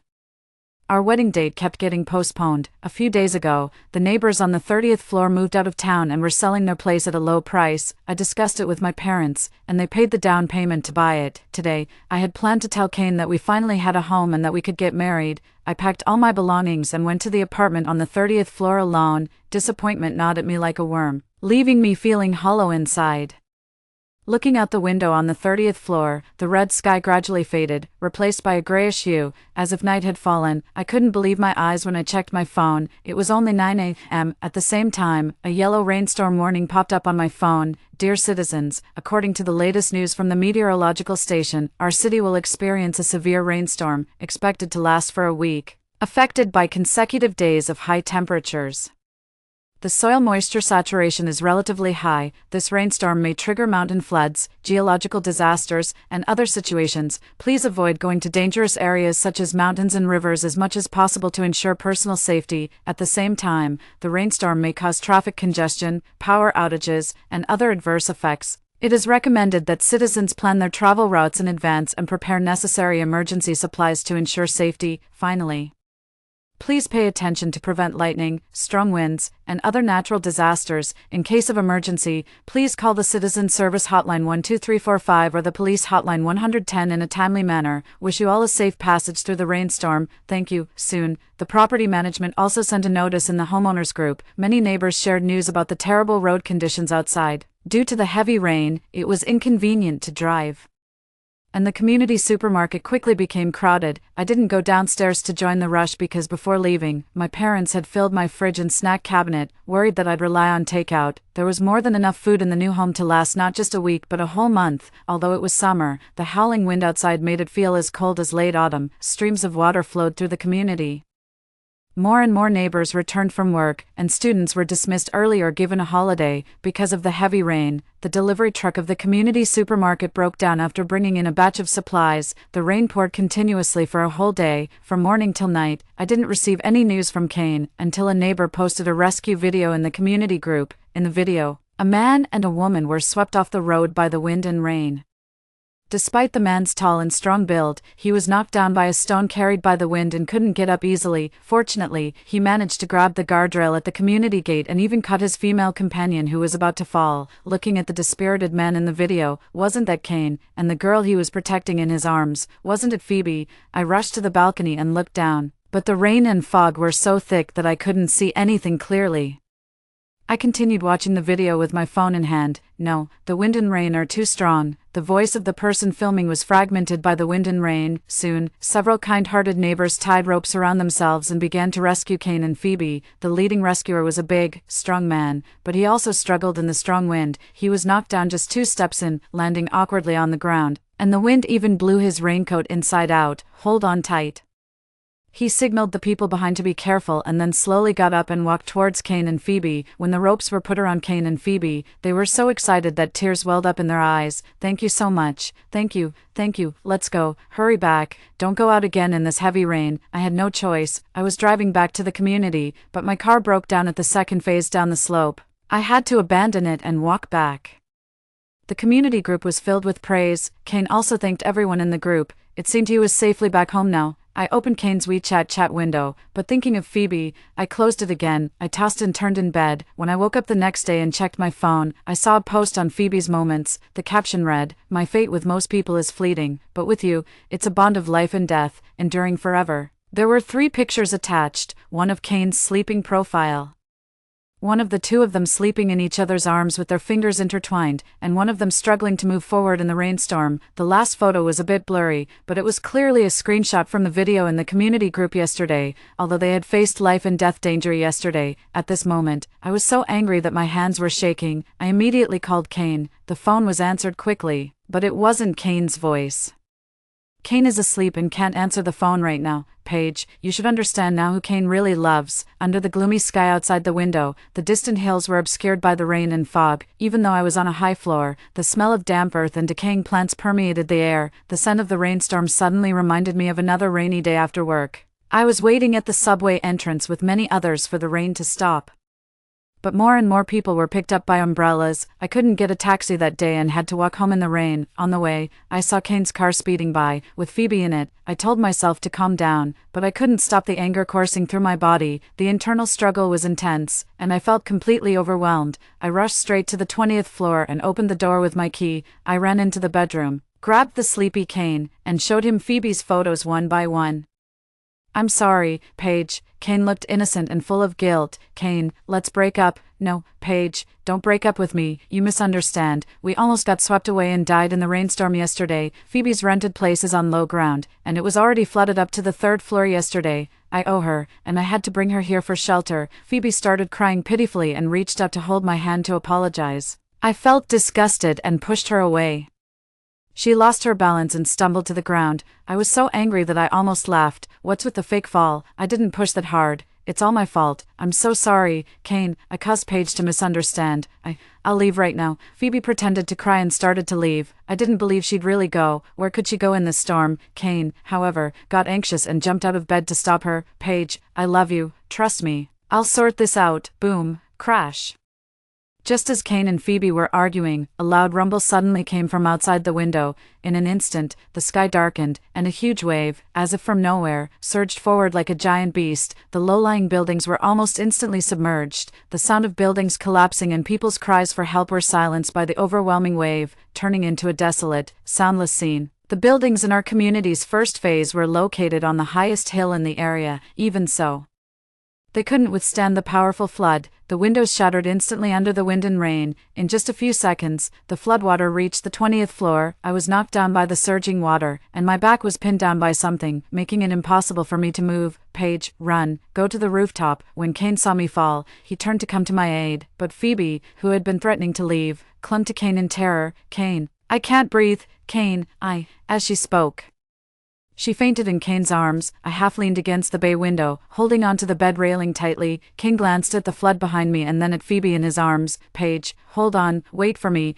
I'll come back for you. If we survive, we'll get married right away." Kane left with Phoebe in his arms. He didn't see that Phoebe, who was supposed to be unconscious, secretly opened her eyes and gave me a triumphant smile. Before leaving, she deliberately pulled the door shut, cutting off my only way to escape. The floodwater slammed against my body again and again. My nose and mouth were filled with muddy floodwater. Broken branches and debris lashed at me like sharp knives, torturing me as if I were being executed by Lingchi, slowly killing me. After struggling violently, I was shivering all over, and everything went black before my eyes. 3. When I opened my eyes again, I was lying in someone else's bed. "Paige, you're awake." the face of Grandma Rebecca came into view. She was my upstairs neighbor, a lonely elderly woman. "Grandma, she's awake." I turned my head at the sound, and a man with a distinctive leg, a mechanical prosthetic, walked towards me. "How are you feeling? Is there anywhere that hurts?" Looking up, I saw the man's face clearly. It was Lawson, Grandma Rebecca's adopted grandson. When did his leg become like this? For the chaotic memories suddenly became clear. It was Lawson who saved me. I thought I would die in the flood. Grandma Rebecca and Lawson were the ones who rescued me. When the massive flood hit, Grandma Rebecca saw many neighbors running towards the rooftop. When she opened the door, she saw Kane also running upstairs. But she noticed that the girl in his arms wasn't me, worried about my safety. She asked Lawson to go downstairs and check on me immediately. Lawson waded through the water, broke down the door, and risked his life to save me. His arms were covered in scratches from the debris in the flood. "Thank you for saving me, dear child. Don't mention it. If it weren't for you saving me back then, this old woman would have been long gone." I met Grandma Rebecca 2 years ago in winter. We were in the same elevator on our way home when I noticed she didn't look well and kept clutching her chest. I asked if she needed help, but she just waved me off. When the elevator reached the 20th floor, I didn't rush home. I kept an eye on Grandma Rebecca. Just as the elevator door was about to close, she suddenly fainted inside. I stopped the elevator and immediately called 120. I accompanied her to the hospital and paid for the emergency treatment fees. That's when I learned that Grandma Rebecca was a lonely old woman with no family. Fortunately, after the emergency treatment, Grandma Rebecca was out of danger. The next day, Lawson rushed over. He was wearing a military uniform and looked extremely tired from the overnight train journey. He saluted me and said he was Grandma Rebecca's grandson. I was confused at the time, wondering when Grandma Rebecca got such a grown-up grandson. Later, I found out that Grandma Rebecca's deceased son was Lawson's former platoon leader. Back then, Lawson's legs were still fine. My arm throbbed with pain from the wound. Grandma Rebecca brought over a bottle of Yunnan Bayao. "This is all we have at home. Bear with it, dear. Grandma will help you apply the medicine." I burst into tears and threw myself into Grandma Rebecca's arms. Maybe it was the relief of surviving the disaster, or the sudden care after so much despair. I couldn't stop my tears from flowing. I told Grandma Rebecca about every bit of my relationship with Kane over the past few years, all my efforts and the grievances pent up inside me. I said I was truly blind, and it wasn't until this disaster struck that I finally saw Kane clearly. The rainstorm outside the window gradually subsided, the surging floodwaters still raged on, the mobile phone signal was intermittent, and I couldn't find any information about the arrival of this massive flood. I couldn't get through to 110, 120, or 119. As soon as I caught a signal, I immediately texted my parents to let them know I was safe. My parents said it had been raining heavily at home, and there had been disasters. Fortunately, there were many mountains in our hometown, and they had all gone to the mountaintop. They told me not to worry. Before I could finish speaking, the call was cut off. I tried calling back several times, but I couldn't get through. The corridor was bustling with people, all survivors who had managed to escape from downstairs. Some were still in a state of shock, some were crying softly, and some were so wet and exhausted that they collapsed in the corner. While there was still water, Grandma Rebecca boiled a lot of hot water for the neighbors in the corridor to rest and recuperate. Before nightfall, amidst the atmosphere of despair, a glimmer of hope finally arrived. The rain stopped, but the water and electricity in the building were completely cut off. I had thought that after the rain stopped, the floodwaters wouldn't rise any further, but soon, the water level rose again. Before long, it became unsafe to stay on the 22nd floor where Grandma Rebecca lived. Lawson started packing up all the food, water, and medicine that could be taken away. "Grandma Rebecca, I bought a house on the top floor some time ago. You can come and stay with me." 5 people in the corridor also began to run towards the rooftop one after another, from a distance. I heard a man crying upstairs. I would recognize that voice even if it were turned to ashes. It was Kane. I put on Lawson's baseball cap and hid behind the crowd. Soon, I saw Kane at the stairway on the 29th floor. He was crying bitterly, and 2 neighbors were holding him back, preventing him from leaving. "Please, let me go. My girlfriend is still on the 20th floor. I have to save her, brother. The floodwaters have already reached the 23rd floor. If your girlfriend is on the 20th floor, I'm afraid she's already gone. You'll be risking your life if you go down now." "Yes, she surely hopes you can live on. Don't do anything stupid." For a moment, everyone was sighing over Kane's deep affection, but only I knew that when it came to life and death, he had abandoned me and run away with Phoebe in his arms. As if accepting the reality, he stopped struggling, collapsed, and knelt on the ground. Phoebe stood behind Kane and reached out to pull him up. But Kane swayed and shook off her hand. Phoebe could only pat his back repeatedly, telling him to accept the loss and forget about me. Kane's behavior made me suddenly confused. Thinking about the past, there were actually signs that he didn't love me. Whenever we had conflicts, he always thought he was right. Even when he knew he was wrong, he would always find excuses to justify himself and shift the blame onto me. Especially when Phoebe was involved. In the end, I was the one seen as overbearing, the one losing my temper, ridiculously. In the eyes of others, he was still a good person, so what was he feeling sad about now? It was laughable. Belated affection was cheaper than grass. My love for him had long been swept away by this flood. A resident on the 29th floor, seeing how heartbroken Kane was and fearing he might do something irrational, invited him to rest at home. The rain stopped, and night fell, but the corridor wasn't dark at all. Looking out of the corridor window, I saw a stunning blue-green glow in the pitch-black night sky. Aurora. How could there be an aurora here? The colors in the sky changed eerily like in a science fiction movie, dyeing the floodwaters in the buildings, whose lower parts were submerged, an eerie green. In the corridor, people's faces looked deathly pale under the strange green light, fearing that the floodwaters would rise again. Many people went to the rooftop, taking this opportunity. I quickly led Grandma Rebecca and Lawson back to my home on the 30th floor, 6, with no water or electricity. The meat in the freezer probably wouldn't last more than a few days before going bad. I took stock of the other food at home: 2 boxes of mineral water, 1 box of electrolyte drinks, 1 box of mashed potatoes, 1 box of self-heating rice, 1 box of self-heating hot pot, 1 bag of ham sausages, 1 box of small bread, a camping gas stove, 4 gas cylinders, and a cabinet full of snacks. I looked out the window. If we could get rescued within a week, this food would definitely be enough for the 3 of us, but would the flood last that long? Survivors in the corridor started knocking on doors floor by floor. Is anyone home? If you have extra food and water, could you spare some? The flood had come too quickly.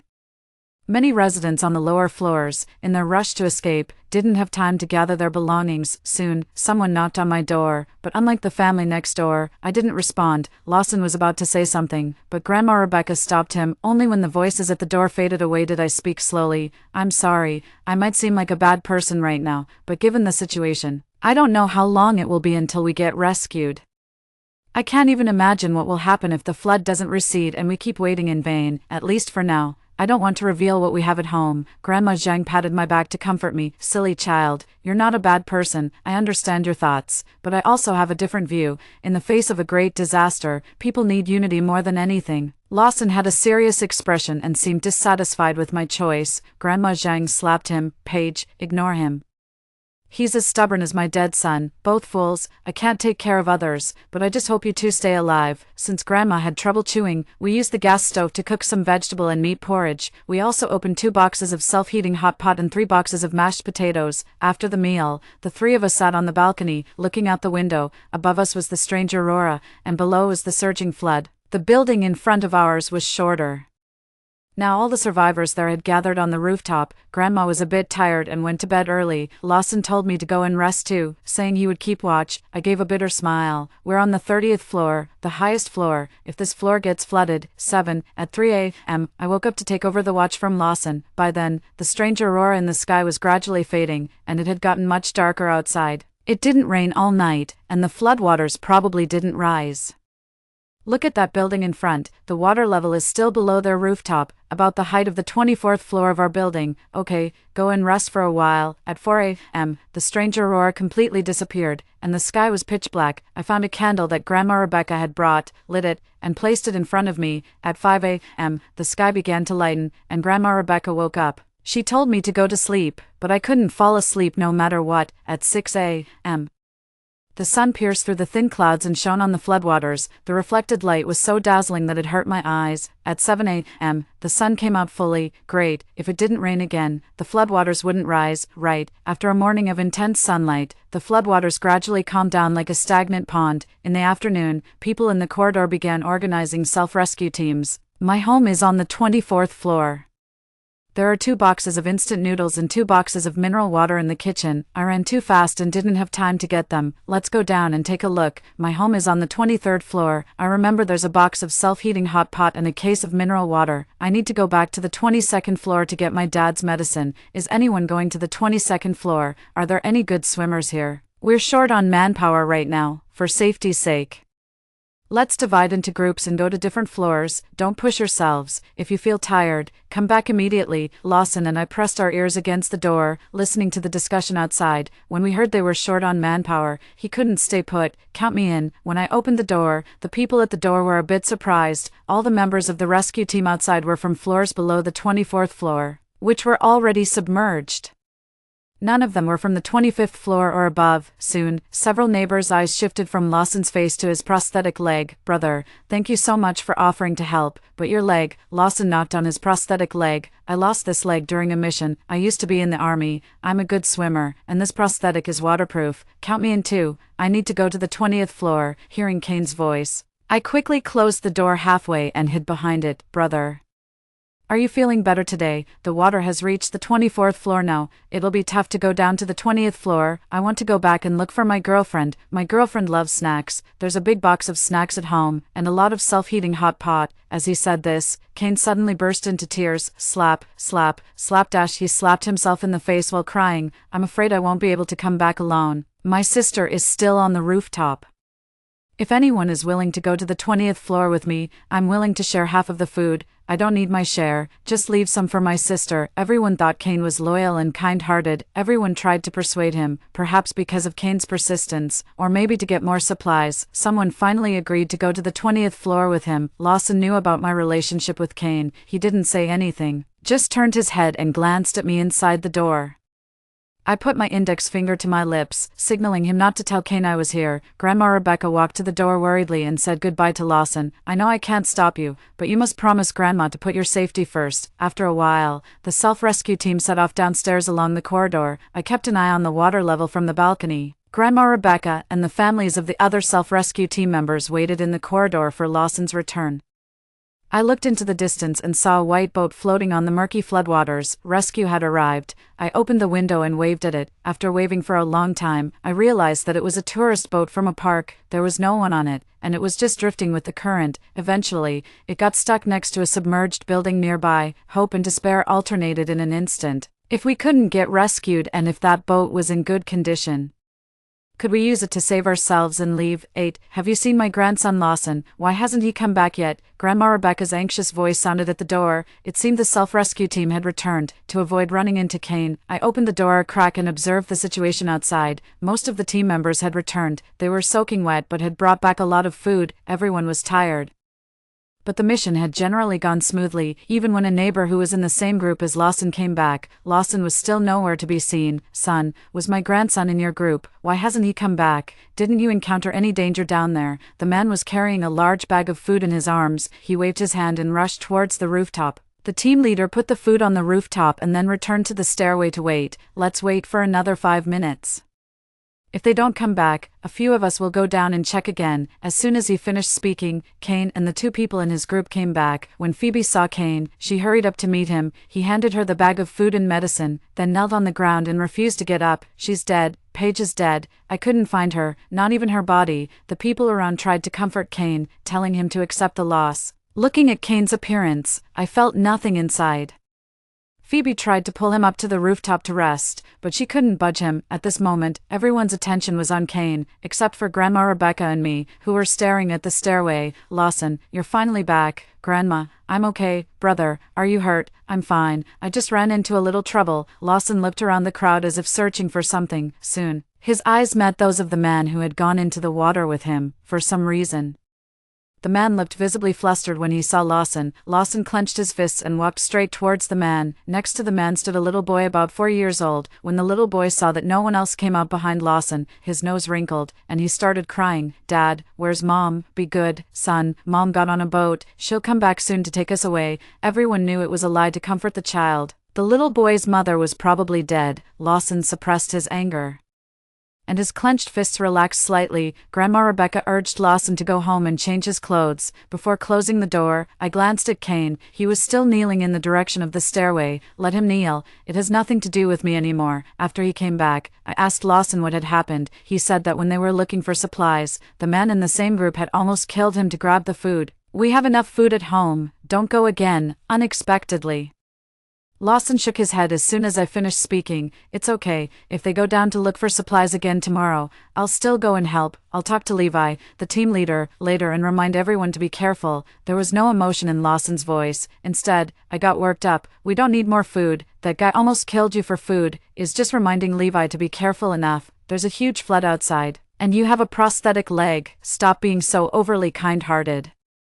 What would Grandma Rebecca do if something happened to you? Facing my outburst, Lawson didn't get angry. He just said calmly, when Chinese people face natural disasters and man-made calamities, they don't fear hardships, difficulties, or even death. In times like this, only unity can see us through. Looking exhausted, Lawson dragged his prosthetic leg to his room to catch up on sleep after saying that. Later, Grandma Rebecca told me that Lawson's father had sacrificed while fighting the massive floods in 1998. In 1998, I was just born, and Lawson was only 1 year older than me. That year, 300,000 soldiers jumped into the river to set up defenses. They built dams with their own bodies, one after another being swept away by the flood. Lawson has no memories of his father. He can only look at photos and search for memories of his father in flood fighting documentaries again and again. Later, he also became a soldier. Maybe it's the sense of mission of a soldier. He's as stubborn as my son. Paige, don't be angry. Just then, there was a knock on the door. It was Levi, the initiator of the self-rescue team. He brought half a bottle of water and 2 packs of instant noodles. How's Lawson? This water is clean. No one has drunk from it.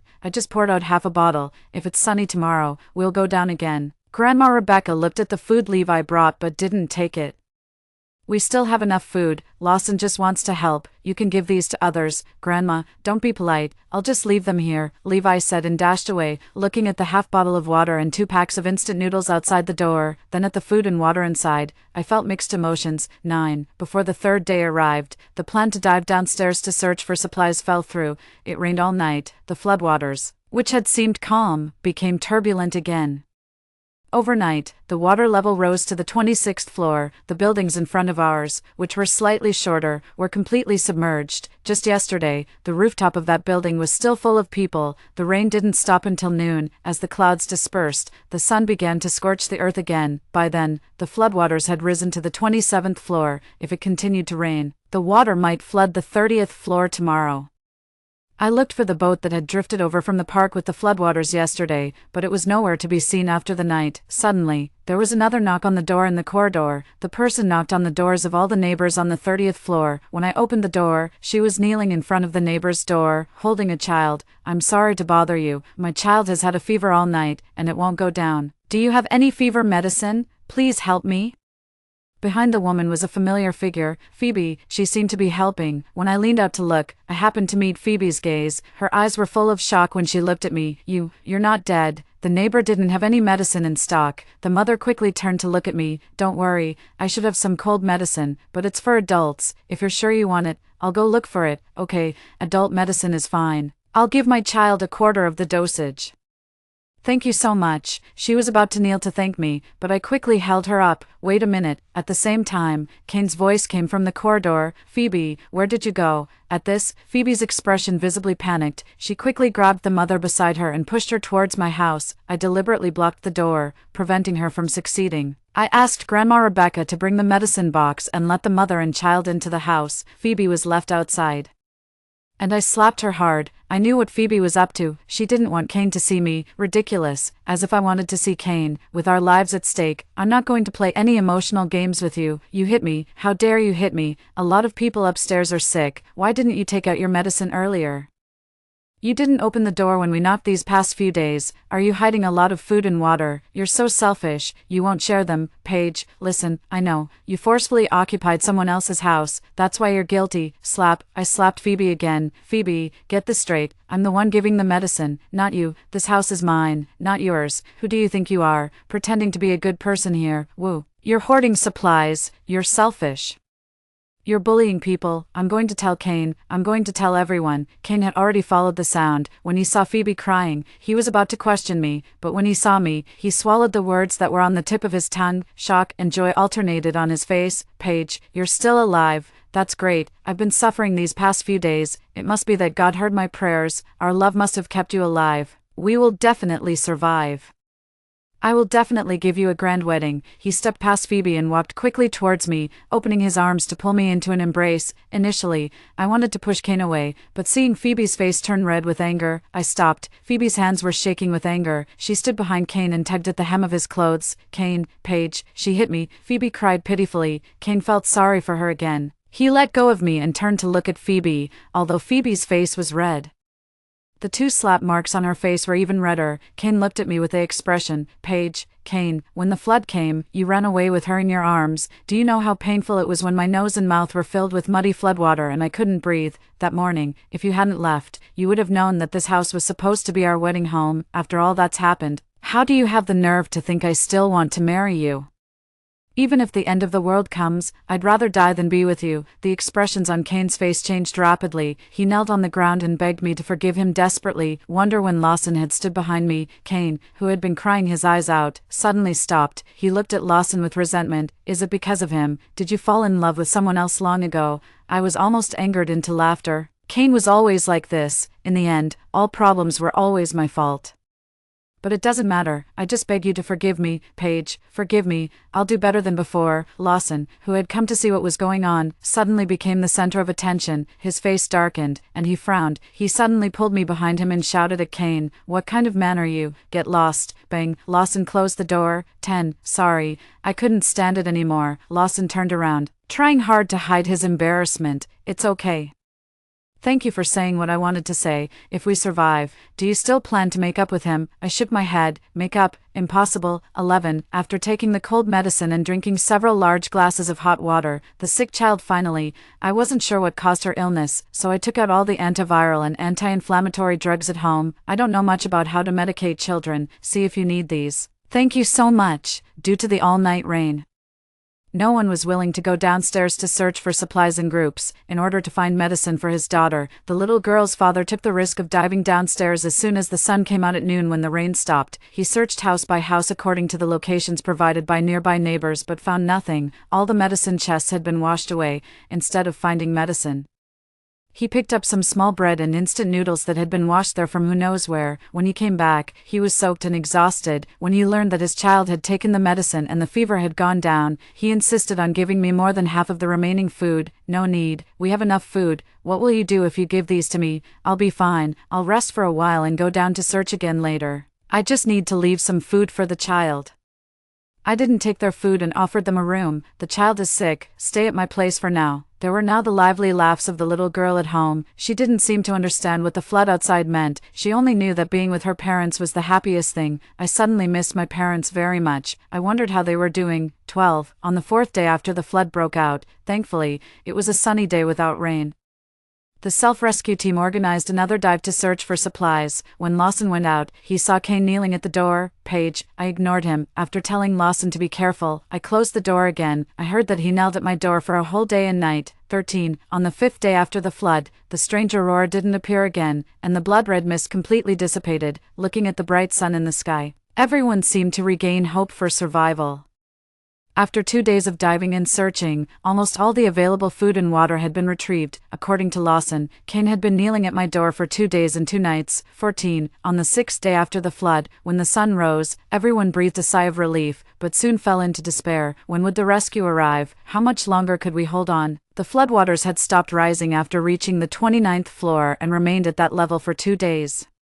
The little girl who had been sick at my place recovered after taking medicine for 3 days. The camping gas stove at my home completely stopped working. Due to the arrival of the little girl's family, we had to plan more strictly for the food and water. After several fruitless searches, the self-rescue team stopped diving. Levi and a few brave people discussed trying to swim out to find rescue. Before they left, I asked Lawson to give them the last box of self-heating hot pot, along with some small bread and mashed potatoes. Lawson said, the situation outside is better than you think. Everyone is united, although there's very little food and water. No one fights or grabs. By the way, your ex-boyfriend's sister doesn't seem well. She's been spreading rumors about us on the rooftop and speaking ill of us. But since everyone knows you saved the sick girl and has seen my help these past few days, no one believes her. At first, some people comforted her, but later she started scolding others because she thought she got too little food, so no one pays attention to her anymore. I thought about it, she might be trying to get your ex-boyfriend's attention. He hasn't paid her any mind these past 2 days. I didn't see your ex-boyfriend at the door just now,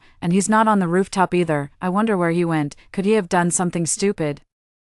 Do something stupid. With such a huge flood, he might as well jump in. A selfish person like Kane loves only himself. He wouldn't do something stupid. They're a perfect pair. Let's ignore them. I swam to the next building just now. There's a boat that drifted over near building 3. It seems to be a small tourist boat from the park across the way, but it's broken. Tomorrow, I'll try to find materials to fix it, if I can fix it. We can leave here. But that boat can only seat about 8 people. I counted the people in our place. There are 6 of us, so we can fit, but there are still more than 30 people on the rooftop and in the corridor. Lawson didn't want to abandon the people in the building and leave, but there was no other way now. We're not running away, we're going to find rescue. Besides, not everyone is willing to take the risk and leave. No one knows what the flood is like outside, as long as the floodwaters don't rise. Waiting for rescue where we are is the safest option. Suddenly, there was a loud banging on the door. Bang, bang, bang. Paige, open the door. It was Phoebe's voice. Lawson asked suspiciously, your ex-boyfriend's sister. Didn't she say she wasn't feeling well on the rooftop just now? Why is she shouting so loudly? Paige, why do you make Kane keep kneeling for you? The end of the world is coming. We're all going to die. Why won't you forgive him? I opened the door with a cold laugh. So she knew the end of the world was coming but was still acting out this stupid love drama. Phoebe's voice was so loud that many people poked their heads out to watch. I looked around but didn't see Kane. Seeing that I ignored her, Phoebe reached out to pull my hair, but I was quicker and taller than her. Not only did she fail to pull my hair, but I grabbed her collar and pushed her out. Do you want another beating? Gurgle. Phoebe's stomach rumbled louder than her words. I laughed. Are you hungry? I have self-heating rice and snacks. Do you want some? When Phoebe heard about the food, her eyes widened. Half of the arrogance she had when accusing me disappeared. Really? Give it to me quickly. Kane fainted just now after starving for 2 days. You won't ignore him, right? I'll go and bring him here. Get the food ready. With that, Phoebe turned to go find Kane. Hey, wait, I have food, but I didn't say I'd give it to you. Why should I care if you're hungry or not? Paige, you're so vicious, so selfish. Why won't you hand over the food? Why? Because you pretended to faint when the flood suddenly came. Because after pretending to faint, you closed the door of my house. You cut off my only way to escape. Phoebe, this is attempted murder. Everyone in the corridor looked at Phoebe with strange looks. I thought Phoebe would at least continue to defend herself to maintain her image. But she suddenly burst into crazy laughter. Ha ha ha. Didn't expect you to see through it. Yes, I pretended to faint on purpose. I wanted you to die. Kane and I are meant to be together. Without you, Kane wouldn't treat me like a sister. Paige, why are you still alive? Why don't you die? Phoebe glared at me furiously. I didn't know where she got a pair of scissors and had been hiding it in her pocket. After saying that, she suddenly took out the scissors and stabbed at me. Watch out. As Lawson pulled me behind him. He disarmed Phoebe of the scissors and pushed her down into the corridor. The onlookers nearby stepped back one after another, not wanting to get involved with this crazy woman. She staggered to her feet and, looking disheveled, tried to run away, but when she turned her head, she bumped into Kane's chest. Kane, when did you wake up? You fainted from hunger, and I tried to get food from Paige, but she wouldn't give it to me. Are you still feeling unwell? Why didn't you rest a bit longer?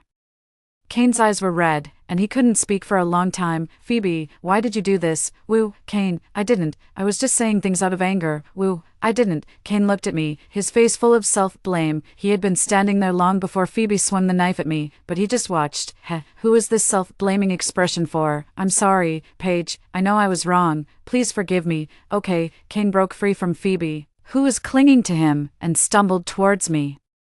When he reached the door, he couldn't push past Lawson no matter how hard he tried. Lawson showed no sign of giving in. Mr. Song, in the face of this disaster, people need to unite and work hard to save themselves. Please keep your sister in line and don't let her come down from the rooftop again. If I could call the police right now, I'd be the first to send her to the police station. I reached out and tugged at Lawson, then stepped forward. Kane, who had looked so humble and desperate, suddenly had a glimmer of hope in his eyes. Paige, I knew you wouldn't ignore me. He thought I was going to say something to him, but I just slammed the door shut. A person you've already been abandoned by suddenly smiles at you. It's like an umbrella that was stuck finally opens after you've walked a long way in the rain. But so what? Your clothes are already soaked through. The most redundant thing in the world is the attentiveness after the heart has gone cold.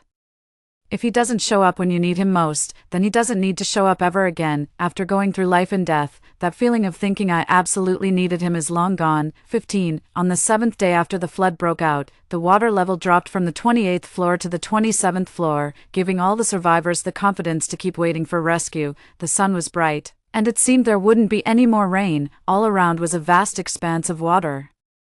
And there was still no sign of a rescue boat. Levi and the others who went out to seek rescue yesterday hadn't returned yet. I could only silently pray in my heart, hoping they would be safe. Lawson and Kieran, the father of the little girl staying at my place, discussed and found some tools. They also removed some wooden planks from the cabinet, planning to repair the boat leaning against the nearby building, just in case. Phoebe's attempt to hurt someone yesterday had spread throughout the rooftop, and no one wanted to be around her. King came downstairs to find me. After knocking on the door a few times, he was chased away by Lawson, who had just returned from working on the boat. 16. On the 8th day after the flood, Lawson and Kieran went out early in the morning to test the oars they had made from cabinet doors at home last night. As the sun rose, the sky suddenly turned a strange red. The sun disappeared into the red mist, becoming increasingly hard to see. Looking at this strange weather, I had a bad feeling. The day before the flood broke out, the weather was like this too. The red in the sky seemed to herald an even greater disaster. Then, there was a deafening roar that shook the heavens and the earth. In an instant, heavy rain poured down. The flood started raging again. Soon, the water began to flood into the balcony on the 30th floor. No, we can't stay on the 30th floor anymore. I had already packed the remaining food and water into my backpack earlier. No, I put it on immediately, helped Grandma Rebecca, and prepared to run upstairs. Sister Son, let's go. Sister Son picked up the child and followed us right away. Paige, Kieran and Lawson haven't come back yet. They have a boat.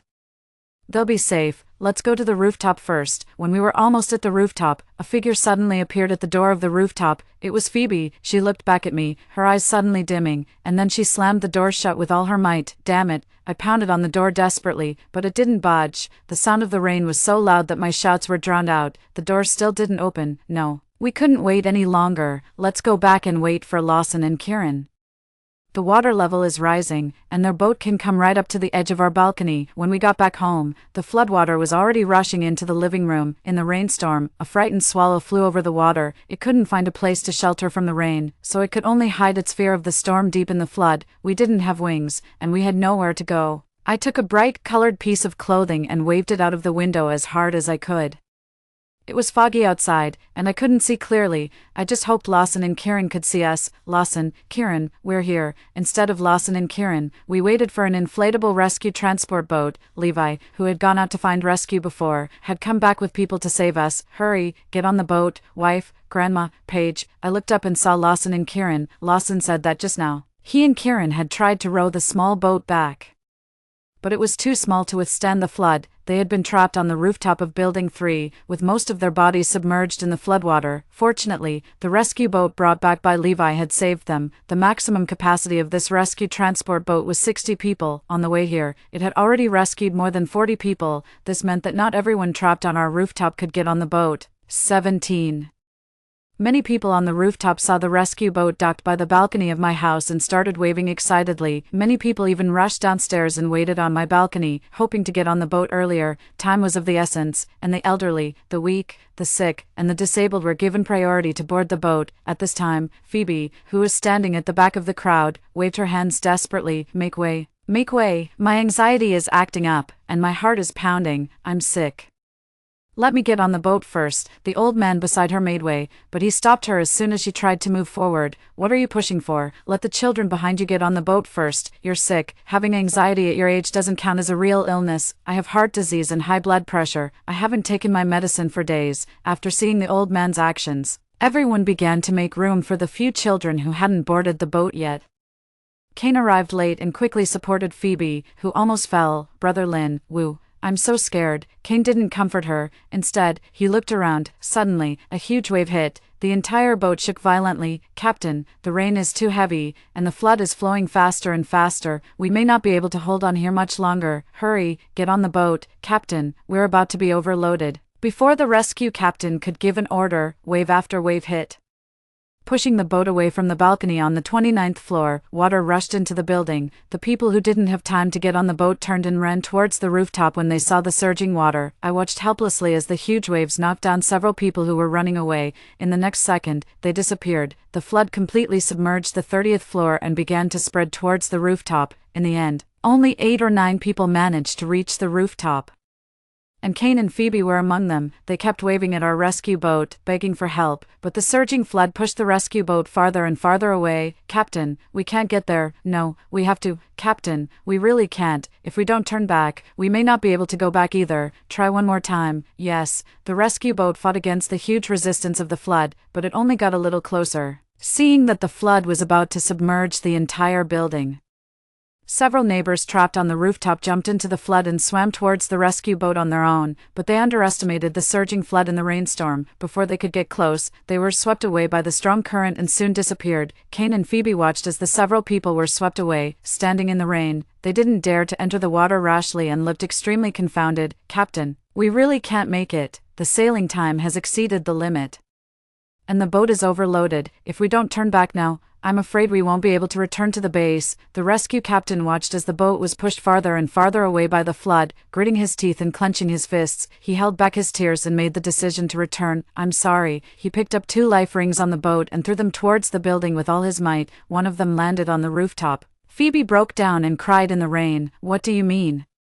Why don't you come over? Come back." Kane didn't say a word. He just stood there in the rain, seemingly having lost the will to survive. As the boat got farther and farther away, the figures of Kane and Phoebe gradually disappeared into the vast flood. It was difficult to navigate the boat in the flood during the rainstorm. From time to time, it would hit the tall buildings hidden beneath the floodwater. After a thrilling journey, it wasn't until the rain stopped in the afternoon that the rescue team got back on the normal route. The entire J-City was submerged. In the evening, our boat arrived at Shanshan, the highest mountain on the outskirts of J-City. Shanshan is 1,672 meters high, and its location is higher than that of J-City. By now, the flood had reached the foot of the mountain. This was probably the shelter for all the survivors in J-City at the moment. It rained continuously for another week. The flood was rising slowly. The rescue boats could no longer set out. On the 20th day after the flood broke out, it finally cleared up. "Phoebe, have you taken your medicine? Wait for me. I'll be right there." Taking advantage of the clear weather, the people on the mountain began to carry out self-rescue production.